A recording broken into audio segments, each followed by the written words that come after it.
Buongiorno, ben ritrovati, siamo nuovamente in diretta come ogni giorno fino alle 14:30 e subito vi ricordo la conferenza stampa del governatore Luca Zaia dall'unità di crisi di Marghera oggi per fare il punto della situazione sui contagi nel Veneto, ma per parlare anche di questo nuovo DPCM firmato nella notte dal Premier Conte, DPCM che in sostanza divide l'Italia in tre fasce, rossa, arancione e verde. Il Veneto per il momento rimane in bilico tra la fascia verde e quella arancione, si saprà solo probabilmente nel tardo pomeriggio in serata dove rientra la nostra regione. Ovviamente cambiano in questo caso tutti i provvedimenti, l'arancione sono provvedimenti ovviamente più restrittivi. Per quanto riguarda invece il territorio nazionale, vale per tutti in qualsiasi fascia la regione si trovi, il coprifuoco dalle 22 alle 5 del mattino. Per quanto riguarda invece le scuole,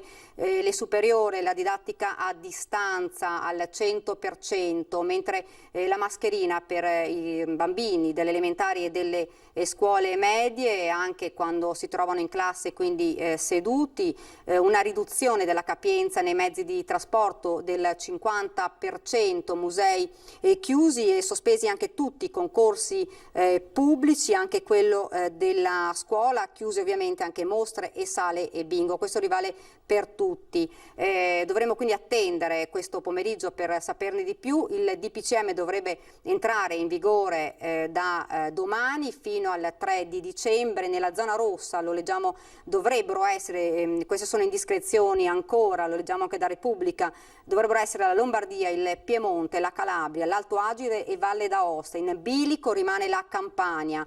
Nella zona arancione ci sono la Puglia, la Sicilia, la Liguria e probabilmente, si parla appunto ancora di un'ipotesi, anche il Veneto. Tutte le altre sono zone verdi. Le regioni hanno chiesto ora che la valutazione del rischio epidemiologico venga fatta in collaborazione con il Dipartimento di Prevenzione regionale. Il governo ha promesso un coinvolgimento. Queste dunque le notizie di ora. Noi ci colleghiamo immediatamente con il Presidente del Consiglio regionale Roberto Ciambetti. Buongiorno. Buongiorno a lei e a tutti i telespettatori. Dunque, DPCM firmato, il Veneto per il momento rimane in bilico tra la fascia verde e quella arancione e non cambia di poco poi la situazione, ovviamente, se il Veneto dovesse finire in quella arancione. Cambia tantissimo perché ad esempio la mobilità intercomunale fra un comune e l'altro verrebbe limitata nel caso entrassimo nella fascia arancione.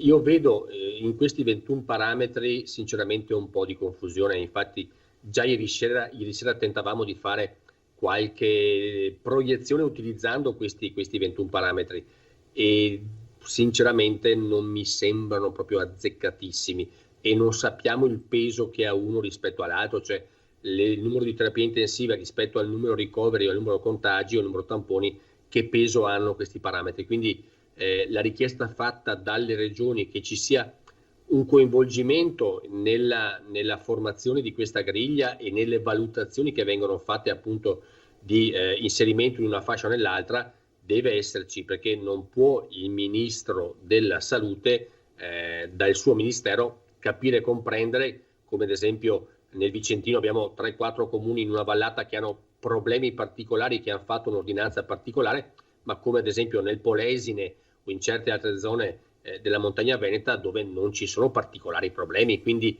fare delle valutazioni più puntuali e precise per evitare di creare problemi a quelle realtà che non hanno bisogno in questo momento di strette eccessive che vadano a deprimere ulteriormente l'economia, la possibilità di continuare a mantenere in moto certe attività che altrimenti verrebbero chiuse definitivamente abbassando le saracinesche. Ecco, fra l'altro si parlava anche di una divisione all'interno delle regioni, cioè Treviso e Belluno erano le province, sono le province attualmente più colpite e potrebbero rientrare magari loro nella fase arancione e non tutta la regione.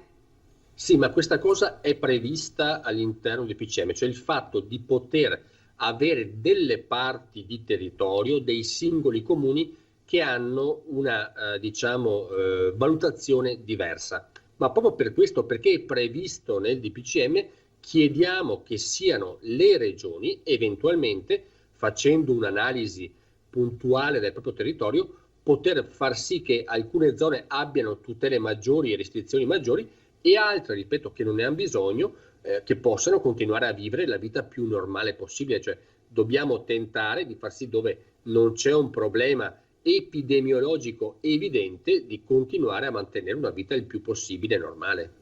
Ecco, nelle fasce rosse e arancioni, salvi le categorie dei parrucchieri, delle estetiste, ma vengono ovviamente penalizzati ancora ristoratori e baristi. Chiusura totale delle somministrazioni di cibo, se non appunto take away o cioè a sporto o a consegna a casa, ma anche, ripeto, in questo caso guardando al DPCM fatto il 17 di ottobre, quello veramente non siamo stati coinvolti in quel provvedimento e almeno in questo ci hanno ascoltato, almeno ascoltati. Ripeto, ci sono delle cose che devono essere spiegate agli imprenditori, agli esercenti, ai ristoratori, perché prendere e fare un provvedimento senza che ci sia a monte uno studio tecnico-scientifico, dei dati che dicono chiudendo quell'attività risolvo un problema, è difficile poi da far digerire appunto alle persone. Altra cosa che abbiamo chiesto è che ci sia una immediatezza dei ristori economici alle attività che devono essere chiuse grazie a questo DPCM, cioè non possiamo aspettare il click day tipo ieri che ha creato confusione più che risolvere problemi. Devono esserci delle indicazioni chiare: se chiudo un'attività, un ristoro che sia perlomeno certo e in tempi certi. Da provvedimento che dovrebbe scattare già domani, anche se ancora non è ben chiaro, non sono ancora ben chiare tante cose. Mascherina, ad esempio, per i bambini delle elementari e delle medie in qualsiasi fascia sia la regione, anche quando sono in aula. Ovviamente questo ha fatto scattare un po' di polemiche. Bambini che devono tenere quindi per tutte le ore la mascherina addosso.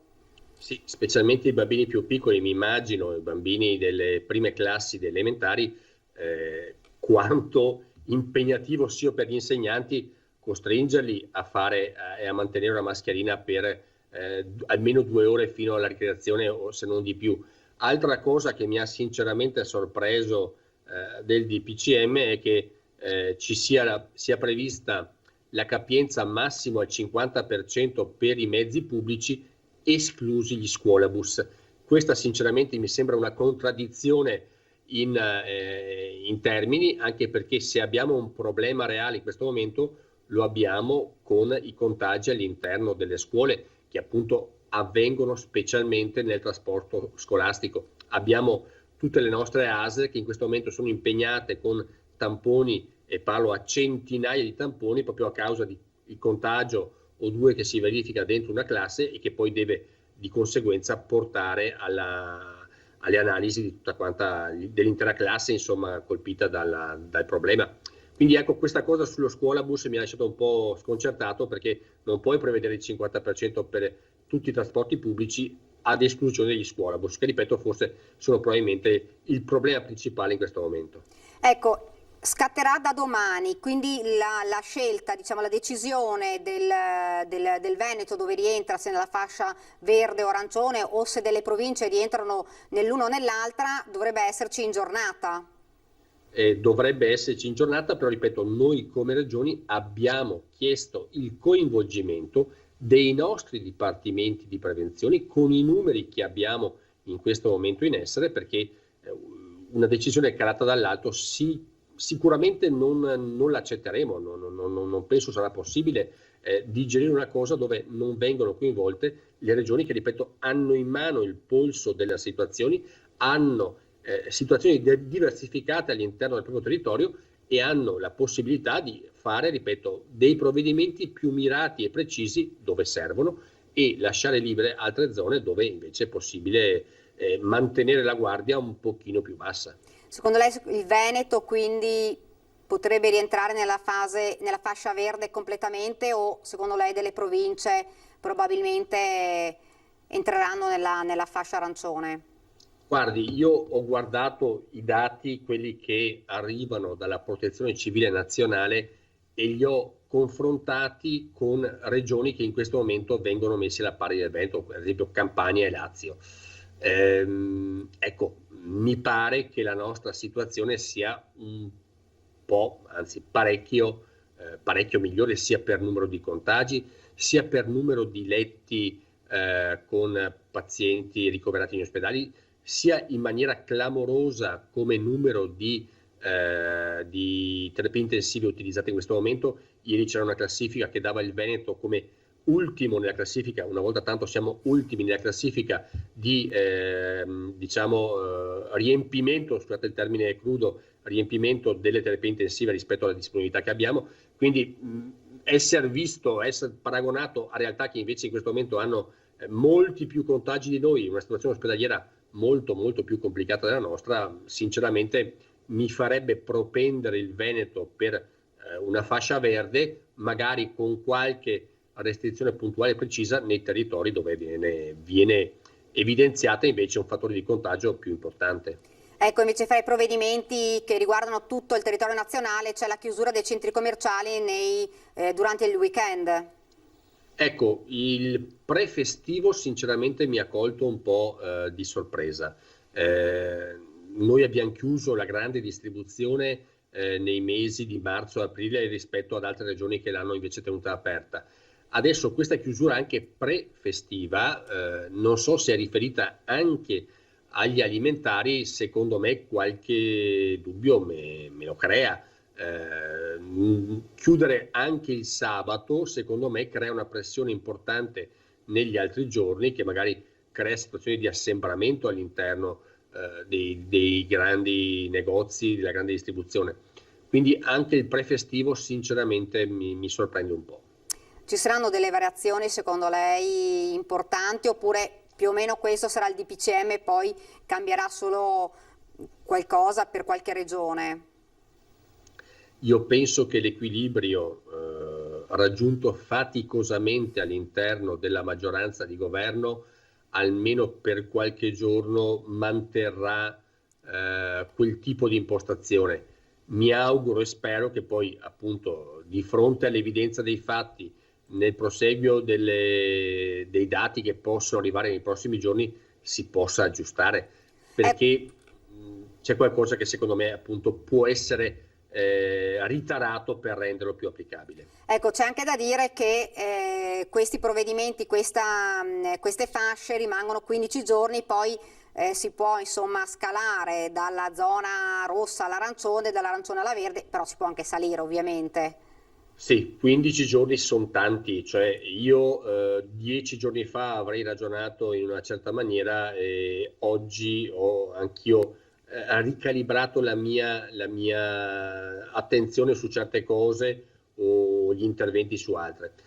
15 giorni sono tanti, secondo me va fatto in progress e senza badare troppo alle asticelle messe diciamo in un momento particolare come può essere stata ieri sera e ripeto in un accordo complicato all'interno della maggioranza fra PD, 5 Stelle e Italia Viva, anche il tiramolla sull'orario del coprifuoco 18, 23, 21, 22, alla fine hanno trovato la quadra sulle 22, coprifuoco è una brutta parola ma che rende bene l'idea di cosa sarà nei prossimi giorni andare in giro dopo le 22, io penso e mi auguro che appunto messo in moto e alla prova dei fatti ci possa essere la possibilità di ritarare qualche misura che in qualche caso mi sembra eccessiva e qualche altra, ad esempio quella degli scuolabus, che mi sembra sinceramente troppo labile. Ecco, sospesi anche i concorsi pubblici, compreso quello della scuola che era molto atteso. E quello è assolutamente positivo, a parte le polemiche sull'organizzazione di questo concorso della scuola. Non è il caso di creare in questo momento occasioni di assembramento e magari di persone che arrivano da mezza Italia per partecipare a un concorso. Questo sarebbe la cosa più negativa da fare in questo momento. Vengono mantenuti invece in essere tutte quelle cose che attengono al mondo della sanità e che invece possono essere utili per implementare gli organici, per dare benzina tra virgolette e teste e braccia per lavorare negli ospedali e nelle strutture sanitarie e anche nelle RSA, quindi vengono mantenuti attivi quei tipi di concorso e viene bloccato tutto il resto che in questo momento non è indispensabile e anche pericoloso secondo me fare in queste giornate e nelle prossime settimane. Un'ultima domanda, economicamente cosa comporta questo nuovo DPCM a livello non solo regionale ma a livello nazionale? Beh, è una stretta importante per tante attività. Vengono salvaguardate, diciamo, la manifattura, i servizi, le attività produttive, la ristorazione, tutto il settore anche dell'accoglienza, degli alberghi riceve un'ulteriore mazzata. Ripeto, per queste attività particolarmente colpite, specialmente dal 17 di ottobre in poi, ma in questo momento in maniera ancora più drastica, abbiamo chiesto che ci siano ristori veloci e in tempi certi, perché, ripeto, altrimenti rischiamo che tante realtà, tante saracinesche fra qualche settimana non potranno più essere rialzate. Presidente, la ringrazio, grazie davvero, grazie per aver accettato il nostro invito. Grazie a voi e buon lavoro. Grazie anche a lei, buon lavoro. Adesso noi ci fermiamo per una piccola pausa pubblicitaria e poi torniamo qua in studio.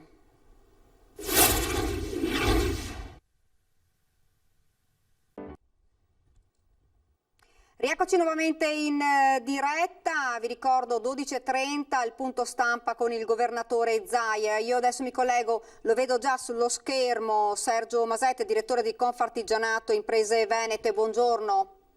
Buongiorno a lei e ai vostri ascoltatori. Dunque, situazione sicuramente difficile, nuovo DPCM firmato nella notte, in bilico il Veneto tra la fase verde e la fase arancione, cambierebbe davvero molto la fase arancione da quella verde, preoccupazione anche da parte del mondo dell'artigianato. Preoccupazione certamente, ma ci sono forse alcune cose da considerare. Prima di tutto c'è un appello che è stato fatto dal Presidente della Repubblica Mattarella all'unità del dialogo politico istituzionale. Questo perché è importante anche per noi e per tutti? Perché il richiamo è evitare il disorientamento dei comuni cittadini, delle imprese, eccetera. Quindi questo è un appello che a nostro avviso non può restare inascoltato e non deve, anche perché poi la scelta di operare con classificazione delle diverse regioni come dire, serve a un principio anche. Il debito pubblico è arrivato al 160%, è chiaro che l'idea di un lockdown generalizzato non è sostenibile, quindi parametrare la gravità degli interventi alla gravità delle diverse situazioni. E quindi sicuramente c'è una preoccupazione. Ecco, rispetto a questi provvedimenti, insomma, abbiamo visto quelli che valgono poi per tutto il territorio nazionale e quelli che varranno invece per chi entra nella fascia rossa e quella arancione. Secondo lei cosa pensa, come sono? Ci si aspettava di peggio oppure tutto sommato? Sì.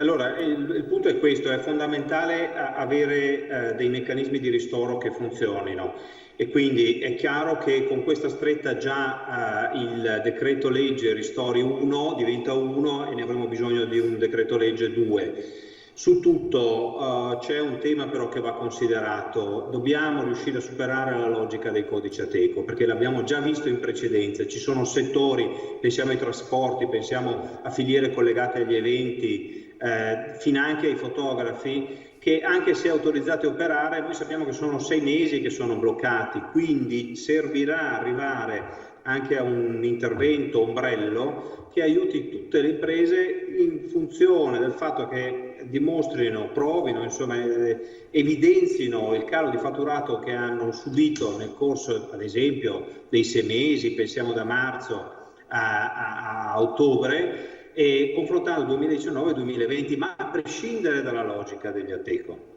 Ecco, direttore, alcune categorie tipo parrucchieri e estetiste sono salvi anche nella zona rossa, invece penalizzate altre attività come i ristoranti e i bar che sono già stati penalizzati perché nelle nelle fasce arancioni e rosse dovrebbero chiudere completamente. Questo sarebbe davvero una catastrofe per molte attività, perché insomma ci avevano già detto il rischio è davvero di dover abbassare le serrande definitivamente. Allora sì, guardi, considerando un po' quello che è successo in primavera e quello che sta succedendo adesso, noi abbiamo continuato a batterci perché da marzo, aprile, maggio tutte le attività produttive che potessero essere svolte in sicurezza, e per questo una grande nostra attività con tutte le nostre territoriali per diffondere e applicare al massimo livello i protocolli. Ebbene, la richiesta era tutto ciò che può operare in sicurezza sia messo nella condizione di poter operare. Adesso il tema forte che noi abbiamo si chiama scuola, si chiama trasporti, si chiama consumi. I consumi stanno calando anche più del PIL, quindi la questione diventa: facciamo in modo che non si fermino i consumi e non prevalga un senso di rassegnazione, di sfiducia. Quindi massima sicurezza, e tutto ciò che può essere fatto in sicurezza venga fatto per consentire di continuare le attività ed evitare un crollo verticale dei consumi da un lato e della fiducia dall'altro. Ecco, lei ci ha detto sono diminuiti drasticamente i consumi, c'è paura fra i cittadini? Allora, il calo dei consumi delle famiglie è stimato intorno a almeno 12%, il PIL almeno 10%, e quindi è chiaro che nelle situazioni in cui prevale un senso di incertezza, la prima cosa è il comportamento razionale, le persone tendono a risparmiare, ma non c'è solo quello, noi abbiamo anche la necessità di di limitare ovviamente tutte le aree legate alla socialità, e questo è l'intervento che si sta facendo, ma dobbiamo riuscire, e per questo servono investimenti, servono risorse, per fare in modo che i trasporti non si blocchino, le scuole non si blocchino e la possibilità di circolazione delle persone non si blocchi verticalmente come è avvenuto a marzo. Questo non possiamo permettercelo. Ovviamente deve prevalere la sicurezza, e la sfida vera è trovare anche nel medio periodo, perché non ce la caviamo in qualche mese, un equilibrio tra mobilità, consumi e sicurezza. Centri commerciali, uno dei punti che ha fatto più discutere, centri commerciali, la chiusura nei prefestivi e festivi in tutto il territorio nazionale. Ma sul punto è questo l'elemento di sfida, cioè noi abbiamo dimostrato, si è visto che all'interno dei luoghi di lavoro le procedure sono rispettate. Non possiamo dirlo guardandoci ciascuno di noi, oppure ogni cittadino da questo punto di vista qui, e quindi ciascuno di noi deve orientarsi a una massima disciplina in ogni momento, ogni qualvolta esce di casa e anche nella propria abitazione. Ecco, da questo punto di vista qui certi interventi che si realizzano adesso servono proprio per andare a colpire momenti di socialità, e quindi, così come abbiamo applicato protocolli alle attività produttive, dovremo definirne di nuovi, evidentemente più sostanziali, anche per quanto riguarda le attività che attengono alla socialità, e tra questi è anche il fatto che i centri commerciali siano un luogo di addensamento. Questo è il punto. Si è sempre detto, insomma, di DPCM che scatta da domani fino al 3 di dicembre per cercare, insomma, di salvare il Natale, che sarebbe davvero per molti commercianti sarebbe una catastrofe se ci dovesse essere almeno un altro lockdown. Il tema è proprio quello centrale in questo momento. Noi non possiamo permetterci di azzerare quella che è l'attività legata ai consumi, ma che significa anche il fatto di avere una, non dico normale, ma insomma sostenibile mobilità delle persone. Quindi è un tema da scrivere, guardi, in questo momento noi abbiamo costruito delle procedure per quanto riguardava la sicurezza nelle attività produttive, dovremo darcele molto rapidamente, e su questo, ripeto, servirà il massimo impegno del governo, anche con risorse legate tanto ai trasporti che alla scuola, per consentire che non si blocchi del tutto la dimensione di socialità, se vogliamo, che si accompagna anche dai consumi. Noi consideriamo anche il fatto che il solo ricorso spinto allo smart working ha già degli effetti ovviamente da un punto di vista di consumi.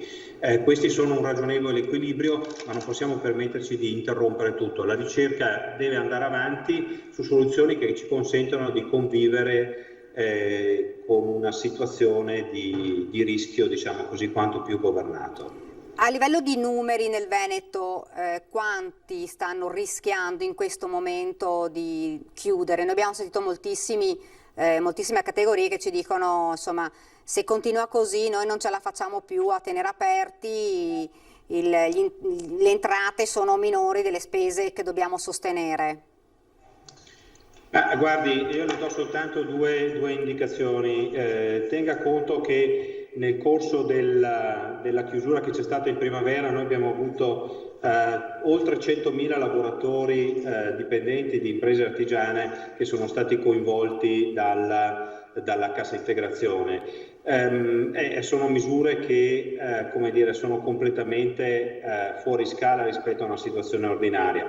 Ora il tema è come in quel momento lì avevamo una chiusura generalizzata. In questo momento qui abbiamo una chiusura che sta di fatto coinvolgendo alcuni settori e quindi l'obiettivo è riuscire a non bloccare le attività, prima di tutto riuscire a mantenere un minimo di circolazione di consumi e terzo, per quelle attività che sono fermate gioco forza per il blocco della socialità, dal turismo agli eventi, lì andranno ristorati e quindi il principio del sostegno tramite un intervento ombrello.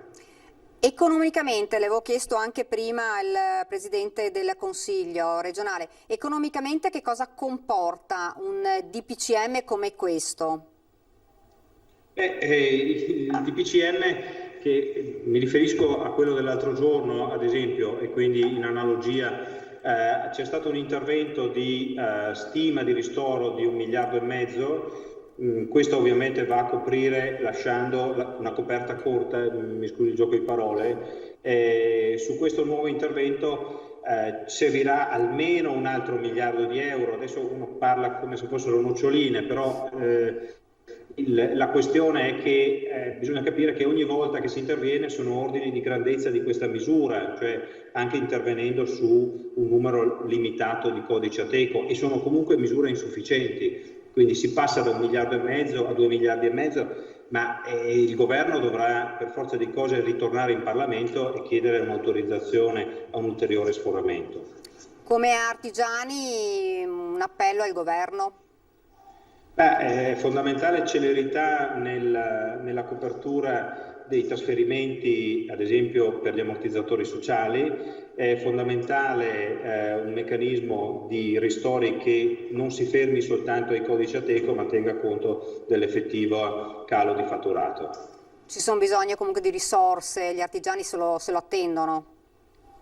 Certamente, ma c'è bisogno anche di interventi che consentano, come dicevamo, di tenere in piedi in sicurezza il settore dei trasporti delle persone, che è collegato inevitabilmente anche alla scuola, e se blocchi la scuola i ragazzi da qualche parte devono stare e inevitabilmente metti in difficoltà seria le famiglie e di conseguenza anche le imprese. Ecco, dipenderà da cosa accadrà nelle prossime ore, se il Veneto rientrerà nella fascia verde e quindi con provvedimenti, lo ricordiamo, meno importanti rispetto alla fascia arancione, dove i provvedimenti sono ben più gravi e c'è anche un divieto di spostamento fra comuni, fra province e soprattutto nell'uscita dalla propria regione.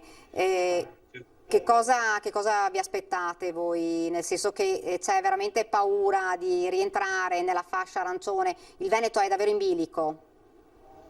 Sì, la cosa fondamentale è che in realtà ciascuno, l'abbiamo visto quest'estate, nel passaggio tra quest'estate e l'autunno, quindi attrezziamoci per una situazione in cui non come dire, ci dobbiamo strappare i capelli più di quanto si stia, magari già la gravità della situazione lo imponga, perché a un certo punto si passa da una soglia a un'altra. Ecco, in questo caso qui è fondamentale che ci sia un intervento che, per quello un intervento ombrello, che faccia sì che si contempli già la possibilità di eventuali crescenti difficoltà. Ecco, questo in modo tale da riuscire a dare un orizzonte anche alle imprese che, qualora la necessità sanitaria di intervento richiedesse restrizioni ulteriori, sappiano di non essere da sole. Ecco, si parla di arrivare insomma al culmine di questa curva per metà novembre, e poi si spera insomma che la situazione cominci a migliorare, ci si auspica insomma, anche perché come abbiamo detto più volte insomma il lockdown certo non è fattibile in un momento come questo per l'Italia, non solo per il Veneto ma per l'Italia intera. Certamente, ripeto, è importante e apprezzabile il fatto, anche con estremo realismo, cioè le risorse da qualche parte devono arrivare, noi non possiamo permetterci, siamo un paese produttore, esportatore, quindi non possiamo permetterci di interrompere anche filiere che ci consentono di garantire a nostra volta anche risorse, le stesse risorse per lo Stato, per riuscire a fronteggiare in altri settori le chiusure. Quindi apprezzabile il fatto che le attività produttive restino in piedi, quindi non avremo una stessa situazione, auspicabilmente, insomma, rispetto a quella che abbiamo visto in primavera. Quello che sarà il decorso, ovviamente su questo punto qui non sono in grado di dire nulla. Direttore, scusi perché vedo dall'unità di crisi, vedo il governatore. Io la ringrazio, direttore. Arrivederci. Grazie, arrivederci. Ben trovati, buongiorno. È stata una notte intensa questa, però insomma abbiamo un po' di novità. Allora, intanto il bollettino, 2.381.170 di tamponi molecolari abbiamo fatti ieri, nelle ultime 24 ore, quasi 16.000.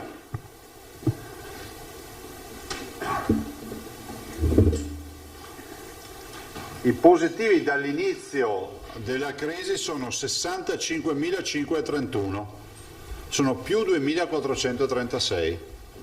Nelle ultime 24 ore ne abbiamo messi 2.436, cioè si sono aggiunti 2.436, il numero assoluto. Se poi vediamo i positivi di oggi sono 37.536,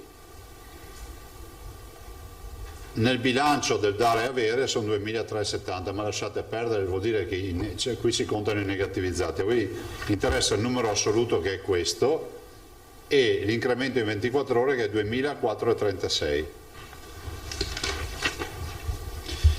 In isolamento abbiamo 17.284 persone, quindi ieri 1.009 esattamente, in 24 ore, da ieri mattina a stamattina. Ricoverati 1.193, più 74.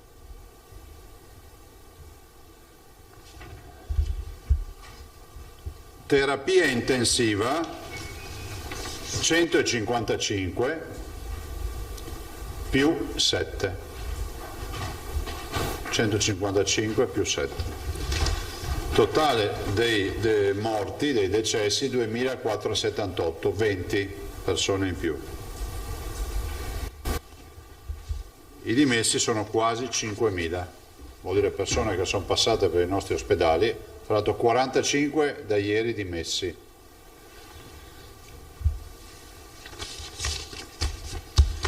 Il bollettino io penso che sia doveroso darlo, qualcuno dice ma però crea ansia, ma io non so cosa crea il bollettino, so semplicemente che se io fossi a casa e non avessi informazioni ne vorrei di ufficiali. Queste sono le uniche informazioni ufficiali che poi grazie al vostro tramite arrivano ai cittadini, quindi questi sono i numeri ufficiali e tutto il resto è fantasia.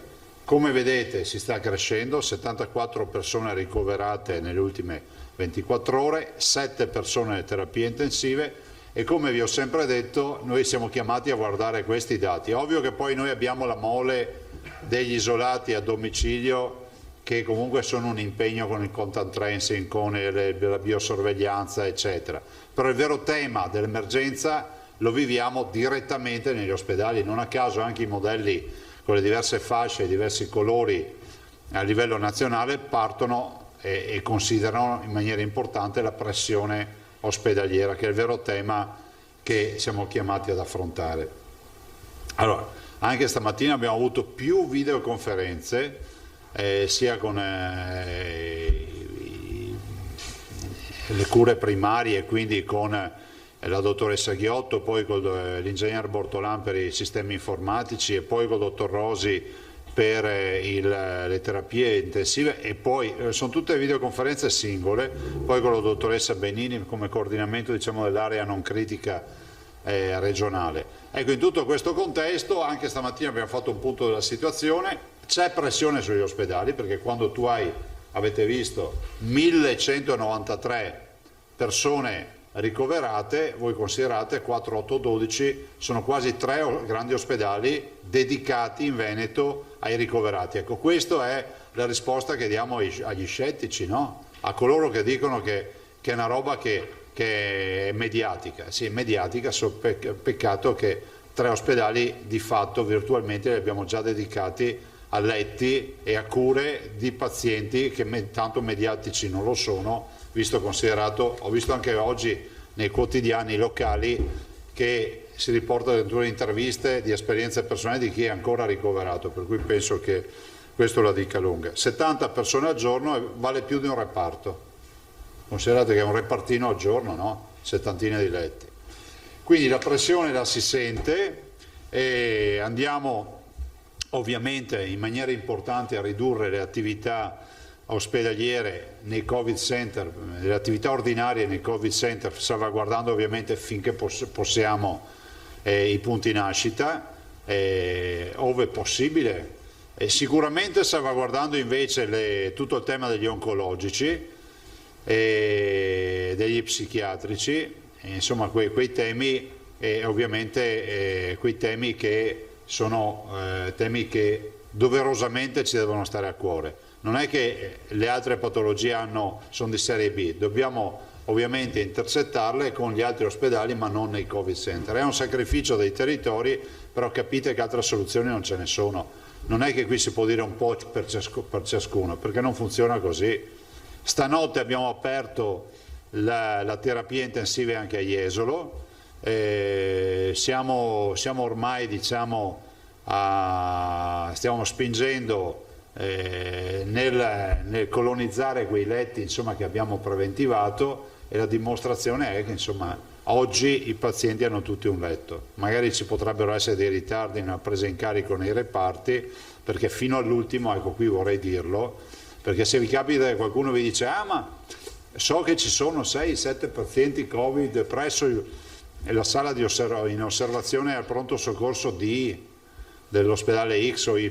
Sì, ci sono, perché abbiamo fatto la scelta di colonizzare gradualmente gli ospedali Covid, non li abbiamo svuotati dalla sera alla mattina, se no avremo ovviamente 10 ospedali vuoti, liberi, in attesa che arrivi qualcuno. Abbiamo pensato che sia più ragionevole procedere per gradi. Adesso ovviamente i gradi ci impongono una velocità diversa. Vi confermo che il modello ci porta fino a metà novembre e quindi adesso dura i banchi e ancora per una decina di giorni, 12-13 giorni, speriamo, perché sono modelli previsionali, avremo turbolenza in volo, avremo le montagne russe. Vedo che questo concetto è passato e molti mi dicono hai fatto bene a dire delle montagne russe, quindi andiamo avanti per questa direzione. Insomma, cioè, gli ospedali ce li abbiamo, i posti letto ce li abbiamo, le terapie intensive ce le abbiamo, quindi si va avanti in questa direzione. Vi annuncio peraltro, non vorrei dimenticare qualcuno, che ieri in giunta, ieri abbiamo fatto giunta? Ieri in giunta abbiamo voluto deliberare un comitato di crisi.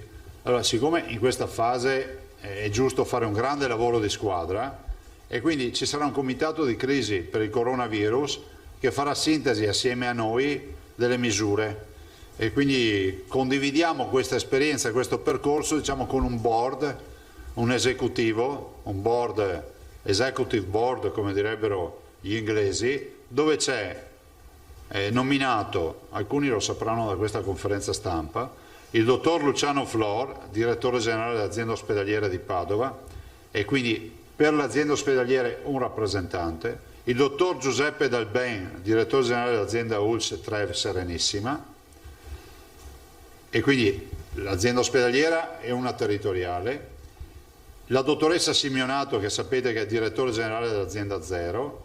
Dopo vediamo la scheda, ragazzi. La dottoressa Patrizia Benini, direttore sanitario della 6, ma in qualità, diciamo, di responsabile, coordinatore di tutto quello che è l'area non critica, no?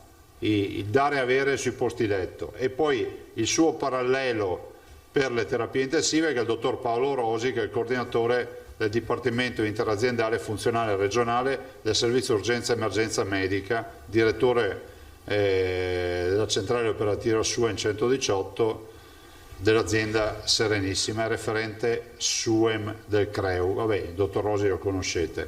Quindi la dottoressa Benini fa i posti letto area non critica e il dottor Rosi coordina invece quelli dell'area critica, quindi terapie intensive. Poi la dottoressa Francesca Russo, che conoscete, direttore della prevenzione, il dottor Fabrizio Garbin, direttore dei servizi sociali, l'ingegner Soppelsa direttore della direzione protezione civile, la dottoressa Maria Cristina Ghiotto, direttore delle cure primarie e strutture sociosanitarie territoriali, e poi l'ingegner Fattori, che è il direttore della struttura di progetto potenziamento straordinario, colui che si occupa insomma delle strutture e dei dimensionamenti, arrivano 10 respiratori per terapie intensive, lui sa già in base al suo piano in che postazioni devono andare e dove devono essere montate. È l'uomo, diciamo, che coordina tutti questi aspetti, li ha sempre coordinati. Il coordinamento di questo comitato va al dottor Paolo Rosi, che diventa il coordinatore del comitato, e il coordinatore dell'avvocatura funge da segretario del comitato, che è l'avvocato Botteon. Questo per dirvi che avremo anche un board, oltre alle solite videoconferenze che facciamo, un board di sintesi dove ognuno rappresenta un'area determinata dalla sanità del Veneto: terapie intensive, l'area non critica, il sociale, le cure territoriali e la prevenzione. Quindi qui faremo sintesi, siamo ovviamente una squadra. Io ho detto ai ragazzi che dobbiamo lavorare valorizzando ogni professionalità della squadra, perché anche questa è una bella sfida e spero che diventi per ognuno anche un'occasione, come si può dire, di crescita ulteriore professionale, e quando ne saremo venuti fuori anche di poter dire io c'ero, perché poi è una partita dove ognuno risponde per la competenza che ha. Altre informazioni che vi do rispetto a questo, oltre che trasmettere questa sensazione ai cittadini e continuare a fare gli appelli che farò in maniera anche alla nausea, no? Rispetto al fatto che i cittadini utilizzino la mascherina ovunque, dove possibile, che non facciano e non dobbiamo fare l'errore nella visita a parenti, perché guardate, abbiamo una strage di focolai che nascono a livello domestico perché si dà per scontato che andare a visitare un parente, la mamma, il papà, il nonno, la nonna, la zia, lo zio o anche qualche amico non convivente, significhi comunque che la parentela ci esima dal contagio. Purtroppo sarà brutto da fare, peggio anche da dirlo, ma se non abbiamo incontri familiari con conviventi, con persone che vivono con noi, bisogna portare la mascherina e ridurli al minimo questi incontri. Bisogna portare la mascherina perché la storia è di molti contagi familiari domestici. Lo vediamo nel contact tracing. Un contact tracing fra l'altro è in difficoltà, per questo auspico veramente che questo percorso da farsi assieme con i medici di base sia sempre più proficuo e utile per il contact tracing, per la vigilanza e la biosorveglianza nei territori e per dare un servizio ai pazienti. 3.000 sono quasi 3.600 con i pediatri di libera scelta, 3.150 sono i medici di base. Ieri sera mi ha scritto un cittadino, evito di dire il comune, che mi dice: guarda, la badante dei miei genitori che hanno 88 e 90 anni è positiva e il medico di base mi ha detto di caricarli in auto e andare in ospedale a fare i 2 tamponi. Capite che noi dobbiamo risolvere questo problema. E dobbiamo risolverlo ed è risolvibile. E veramente ringrazio tutti quelli che si sono messi a disposizione, ringrazio quelli che lo stanno facendo, è un'attività di un lavoro di squadra, sono stato richiamato per i toni, ma sinceramente noi non abbiamo tempo di stare qui a pettinare le bambole, siamo in un momento di crisi, di difficoltà, siamo convinti che i medici di base siano un anello importante del servizio sanitario regionale, una delle colonne portanti, e in questo momento abbiamo bisogno dell'aiuto di tutti. Per cui vi informo che nelle prossime ore spediremo i kit ad ogni medico di base, kit di tamponi rapidi, antigenici e di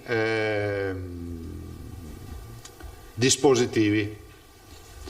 Ce ne stanno arrivando 64.000 dal commissario Arcuri. Siamo la prima regione in Italia a testare questa avventura e anche a testare ovviamente le polemiche. Immaginate, la 20ª regione che aderirà avrà già attutite tutte le polemiche perché ce le siamo affrontate noi, ma io non potevo aspettare. Vi informo che abbiamo dato mandato alla dottoressa Russo di convocare i rappresentanti dei 2.450 veterinari per fare lo stesso lavoro.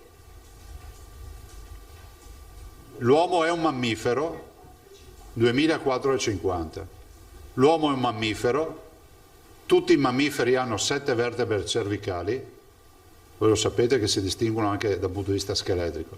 Tutti i mammiferi sono catalogati in questa categoria perché allattano il nascituro, che siano dei volatili, dei pesci, anzi sono dei mammiferi, il delfino è un mammifero per dire, no? Il pipistrello è un mammifero, per questo si fanno molti studi, no?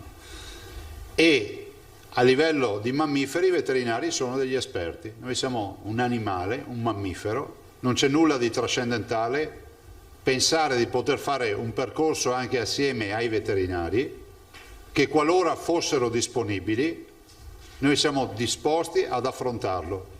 Abbiamo bisogno dell'aiuto di tutti per fare tamponi. I test sono la base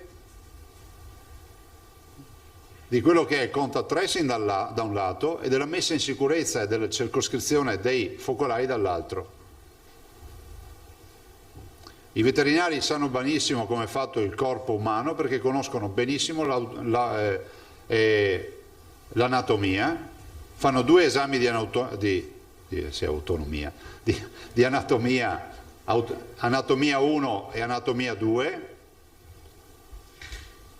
conoscono la fisiologia, fanno l'esame di fisiologia, fanno l'esame di clinica, di biochimica, di chimica 1, di chimica 2 e i veterinari che avete davanti a voi hanno fatto almeno 53 esami se fanno parte del vecchio ordinamento piuttosto che in raggruppamento di nuovi ordinamenti. Quindi sono assolutamente dei validissimi professionisti ai quali potremmo affidare anche a loro, magari nei drive-in, magari in condizioni ovviamente che noi organizziamo con le nostre ULS, ulteriori elementi per fare tamponi. Pensate se raggiungessimo la realizzazione di questo sogno, 3.600 medici con i pediatri di base o 3.150 medici di base, 2.450 medici veterinari, fra l'altro ai quali si aggiungono 330 medici veterinari della regione, chiedendo a tutti questo sacrificio di poter fare squadra e lavorare a beneficio dei cittadini.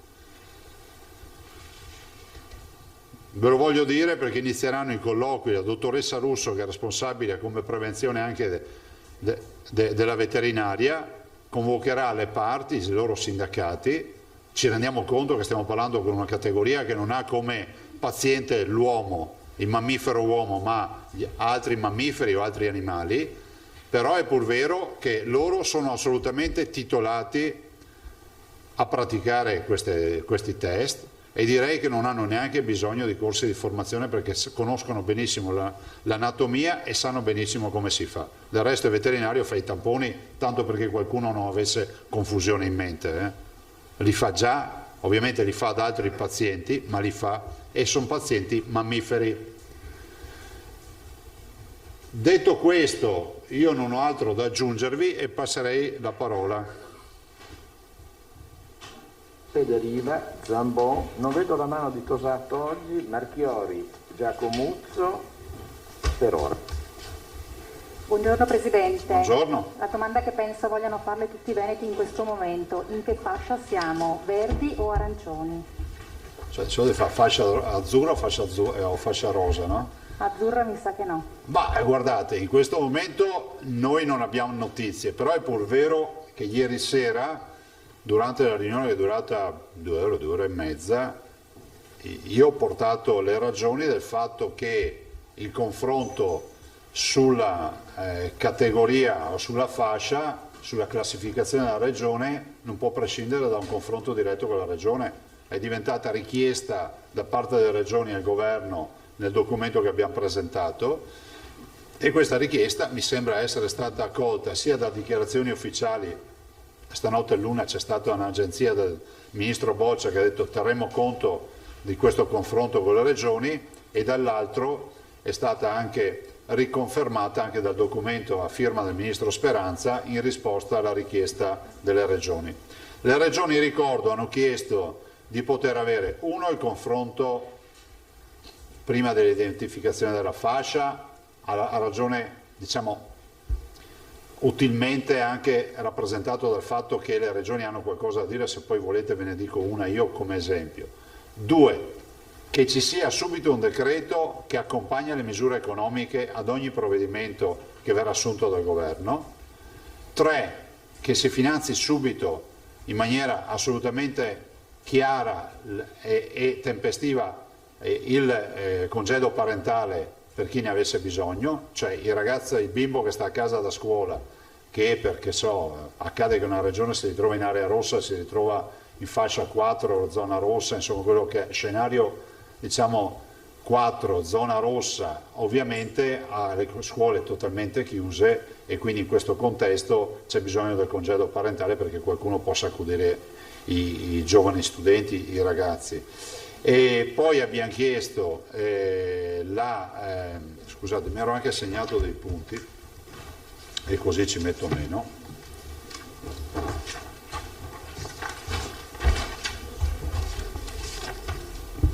Prego.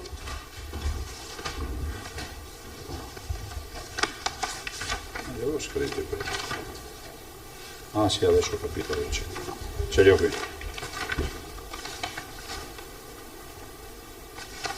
Ecco, me li ero segnati, quindi le risorse con il decreto collegato al DPCM, nel senso temporalmente collegato. Evitiamo che qualcuno venga a farci lezioni giuridiche sul fatto che il DPCM non può stabilire queste misure, lo sappiamo, ma collegare il decreto si può fare. I congedi parentali, la condivisione, e poi c'è stata fatta una richiesta non banale sullo sgombro delle piazze, perché il DPCM dice qualora le piazze fossero assembrate bisogna provvedere allo sgombero. Chi provvede allo sgombero? Questo è un altro dei temi. Vabbè, in questo momento comunque, per rispondere definitivamente alla domanda, noi non abbiamo ancora notizia delle classificazioni. Certo è che il Veneto ha ragionevoli motivazioni per capire di non avere una situazione ovviamente impegnativa da classificazioni impegnative. Attendiamo, ci sarà un confronto. Vi porto solo un esempio: i modelli che prevedono i 21 parametri di analisi e che prevedono le diverse fasce con i diversi scenari, no? Ecco, noi abbiamo contestato per iscritto, abbiamo segnalato più che contestato per iscritto, che ad esempio non tengono conto dei tamponi rapidi. Una regione come la nostra, che ne fa più di 10.000 al giorno e che trova positivi, capite che se voi mi mettete oggi, prendiamo la giornata di oggi, 16.000 tamponi rapidi e molecolari e poi vi do i positivi, sono, abbiamo detto, 1.000, non mi ricordo più quanti oggi, no? Tu non me li puoi caricare sul blocco dei 16.000, perché effettivamente non sono 16.000 test, ma sono 30.000.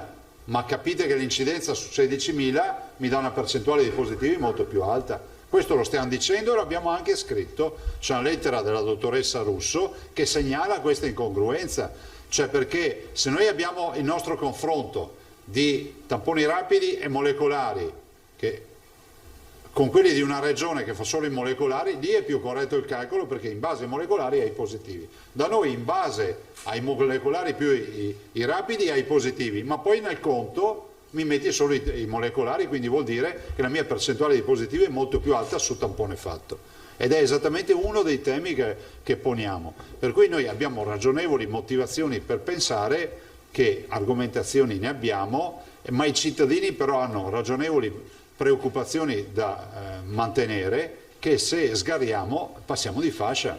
Passare di fascia vuol dire restrizioni anche importanti, perché avete visto che il passaggio di fascia, se la fascia arancione ci dà, diciamo la fascia verde e gialla, diciamo che ci dà una situazione di mantenimento dello status quo, passando già di arancione cominciano ad esserci chiusure importanti di negozi, di attività, i bar, i ristoranti eccetera, anche nelle fasce orarie dove sono aperti, e poi per andare sempre più crescendo con gli scenari in zona rossa, scenario 3 e scenario 4, dove si va al lockdown vero e proprio. Per cui oggi dipende da noi, no? Perché se il sistema sanitario ci placca la classificazione, dall'altro noi dobbiamo evitare la diffusione del contagio.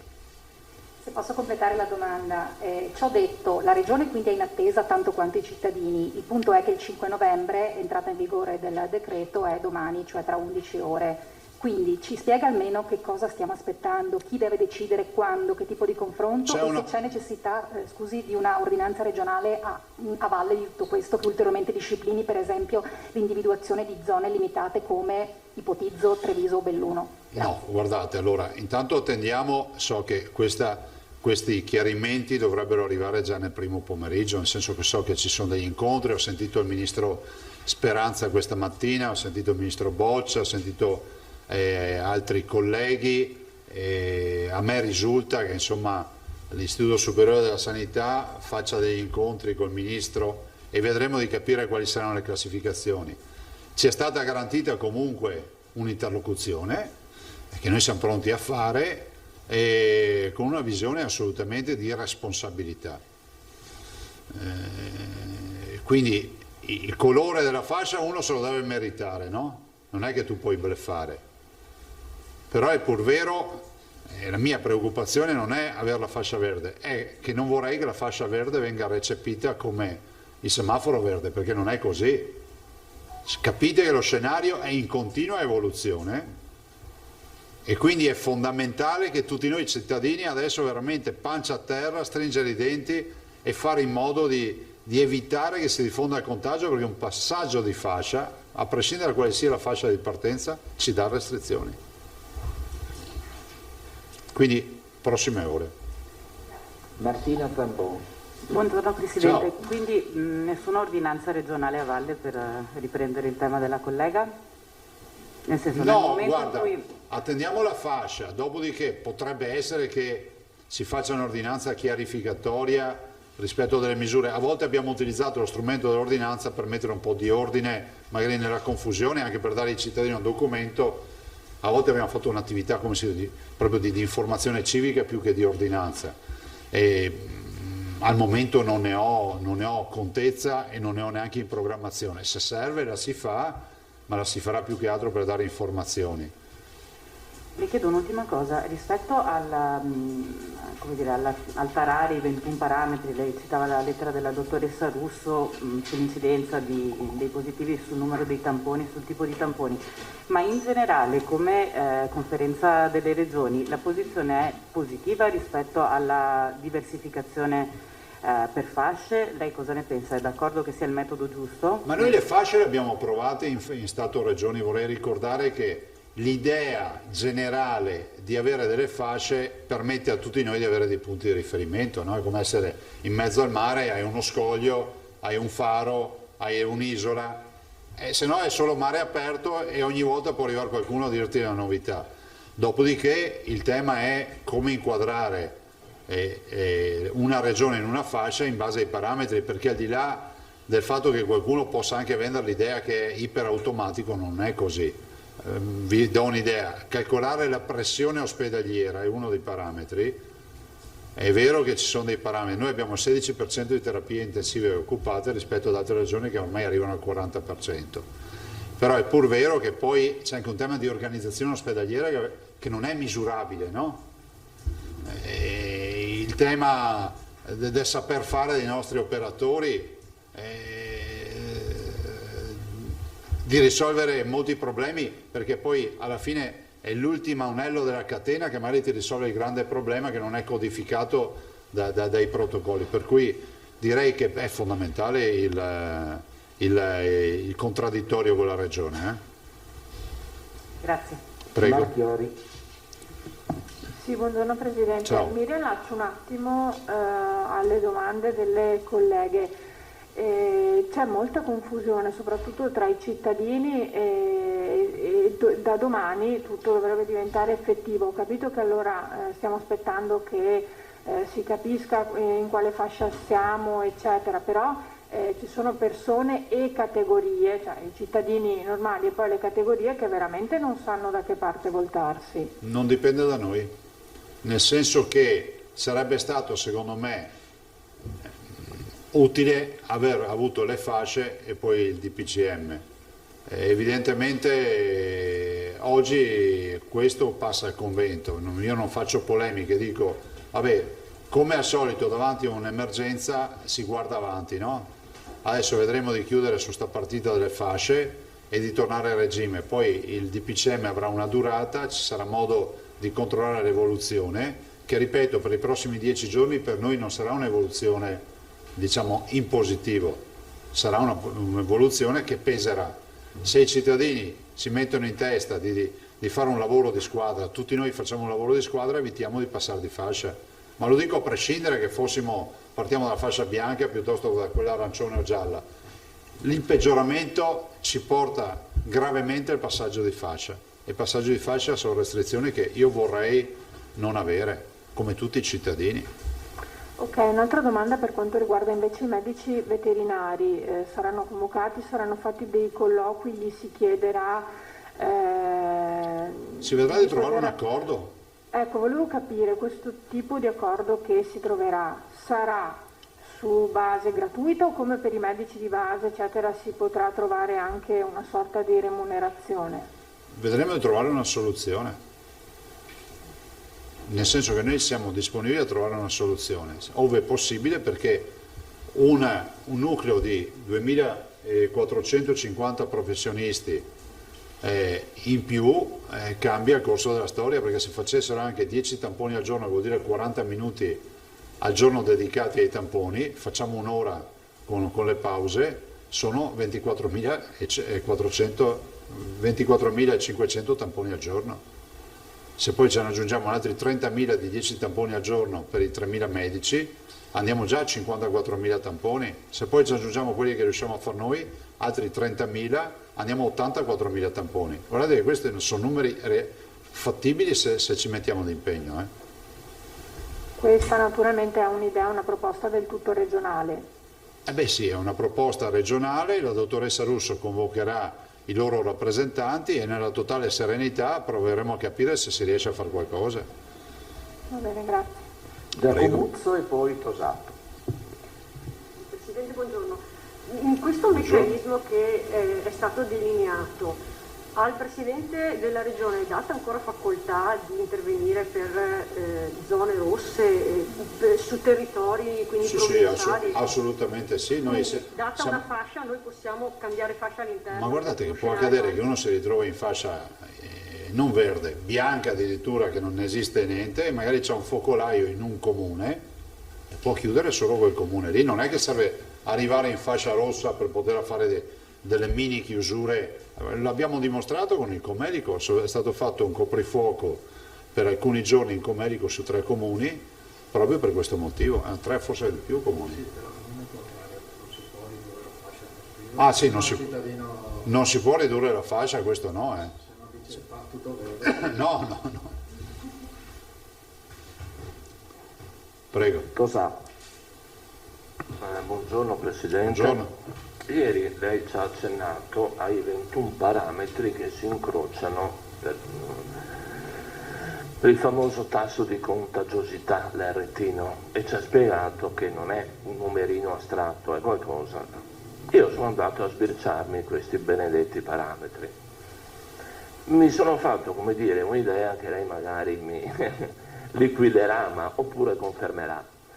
Ho l'impressione che da ciò che si può desumere, ed è correttissimo quello che lei ha detto circa, ad esempio, i criteri di organizzazione ospedaliera, che sono difficilmente quantificabili, non è un numero, è il know-how, insomma, la qualità, insomma, per farla breve, ho l'impressione che sia pure di pochino il Veneto rientri nella fascia verde. Il rischio dell'arancione è legato non tanto, da quel che posso percepire, dalla qualità della sanità, che non solo è buona, ma lei ha accennato al tasso di occupazione delle terapie intensive, è il più basso d'Italia. Questi numeri farebbero sperare in una permanenza in area verde, con un rischio di passaggio in arancione che è legato soprattutto al numero, mi pare, dei positivi. Tanti tamponi, tanti positivi, anche una quota di ricoveri. Dico una sciocchezza o no, è perfetta la lettura, ma esattamente, se ci pensate, è quello che vi sto dicendo da settimane, da mesi, che la virtuosità rischia di essere penalizzata. Se noi, come si può dire, arrestassimo un po' la macchina dei tamponi, sicuramente avremmo meno guai, ma sarebbe poco eticamente sostenibile, poco corretto nei confronti dei cittadini, e quindi noi continuiamo a fare i tamponi perché salvano la vita ai cittadini e ci permettono di mettere in sicurezza molti focolai e molte persone. Ovvio è che questo è uno dei parametri. Quante volte vi ho detto in questi mesi bisogna confrontare i positivi con il numero di tamponi ad abitante ogni giorno. Inutile scrivere, la regione Veneto, avete notato, 3.000 positivi, cioè 3.000 positivi non gli viene mal di testa a pensare, però io vi dico sempre, siccome ormai nessuno parametra più nulla, guardiamo gli ospedali, che è l'unica cartina del tornasole, e gli ospedali ci dicono che non è che i 3.000 positivi finiscono tutti in ospedale, se no avremmo collassato la sanità, no? 3.000 al giorno, pensate, cioè in 5-6 giorni avremmo già riempito gli ospedali. La verità è che gran parte di questi positivi li troviamo, ma sono asintomatici. Anche qui la risposta indiretta a quelli che dicono Zaia dice che sono tanti gli asintomatici. Sì, mediamente noi ne abbiamo negli ultimi 10 giorni 2.000 al giorno, mediamente. 2.000 per 10 fa 20.000, abbiamo 17.000 posti in ospedale, se fossero tutti ammalati avremmo chiuso la partita, no? Avremmo il collasso totale. Quindi la nostra cartina del tornasole restano le terapie intensive e i ricoveri. Sono 2 pilastri. Ovviamente poi l'assistenza domiciliare fa la sua gran parte, ringrazio tutti i medici del territorio, però per noi l'ospedale è la cartina di tornasole. Infatti le regioni che hanno e andranno nelle aree, diciamo, più impegnative hanno il problema dell'emergenza ospedaliera. Avevo un'altra cosa, se posso, a proposito dei tamponi. Lei ha fatto notare, e anche questo è un elemento importante, mi pare, ai fini della classificazione, se la valutazione include tamponi molecolari e tamponi rapidi, l'incidenza, la percentuale è bassa, e quindi questo ancora il Veneto nella fascia verde. Se non include, come sta avvenendo, i tamponi rapidi, è chiaro che la percentuale si alza e complica la situazione. Di positivi per tampone. Certamente.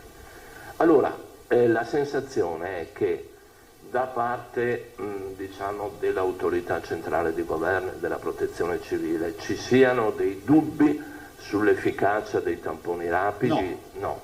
No, io penso che sia... In riferimento alle polemiche che ci sono state, dico, oppure è soltanto un metodo di calcolo che loro... No, metodo di calcolo no, cioè è semplicemente di piattaforma informatica che va modificata, perché c'è una novità che prima non c'era, appunto.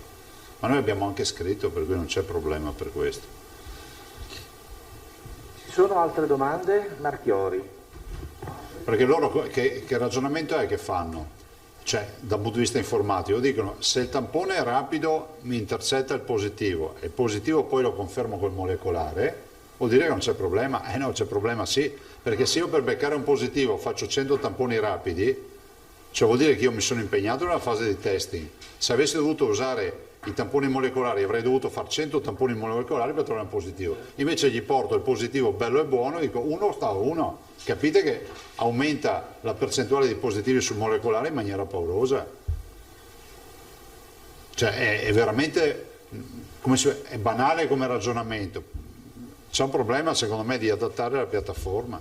Probabilmente non si aspettavano regioni come le nostre che fanno oltre 10.000 tamponi rapidi al giorno.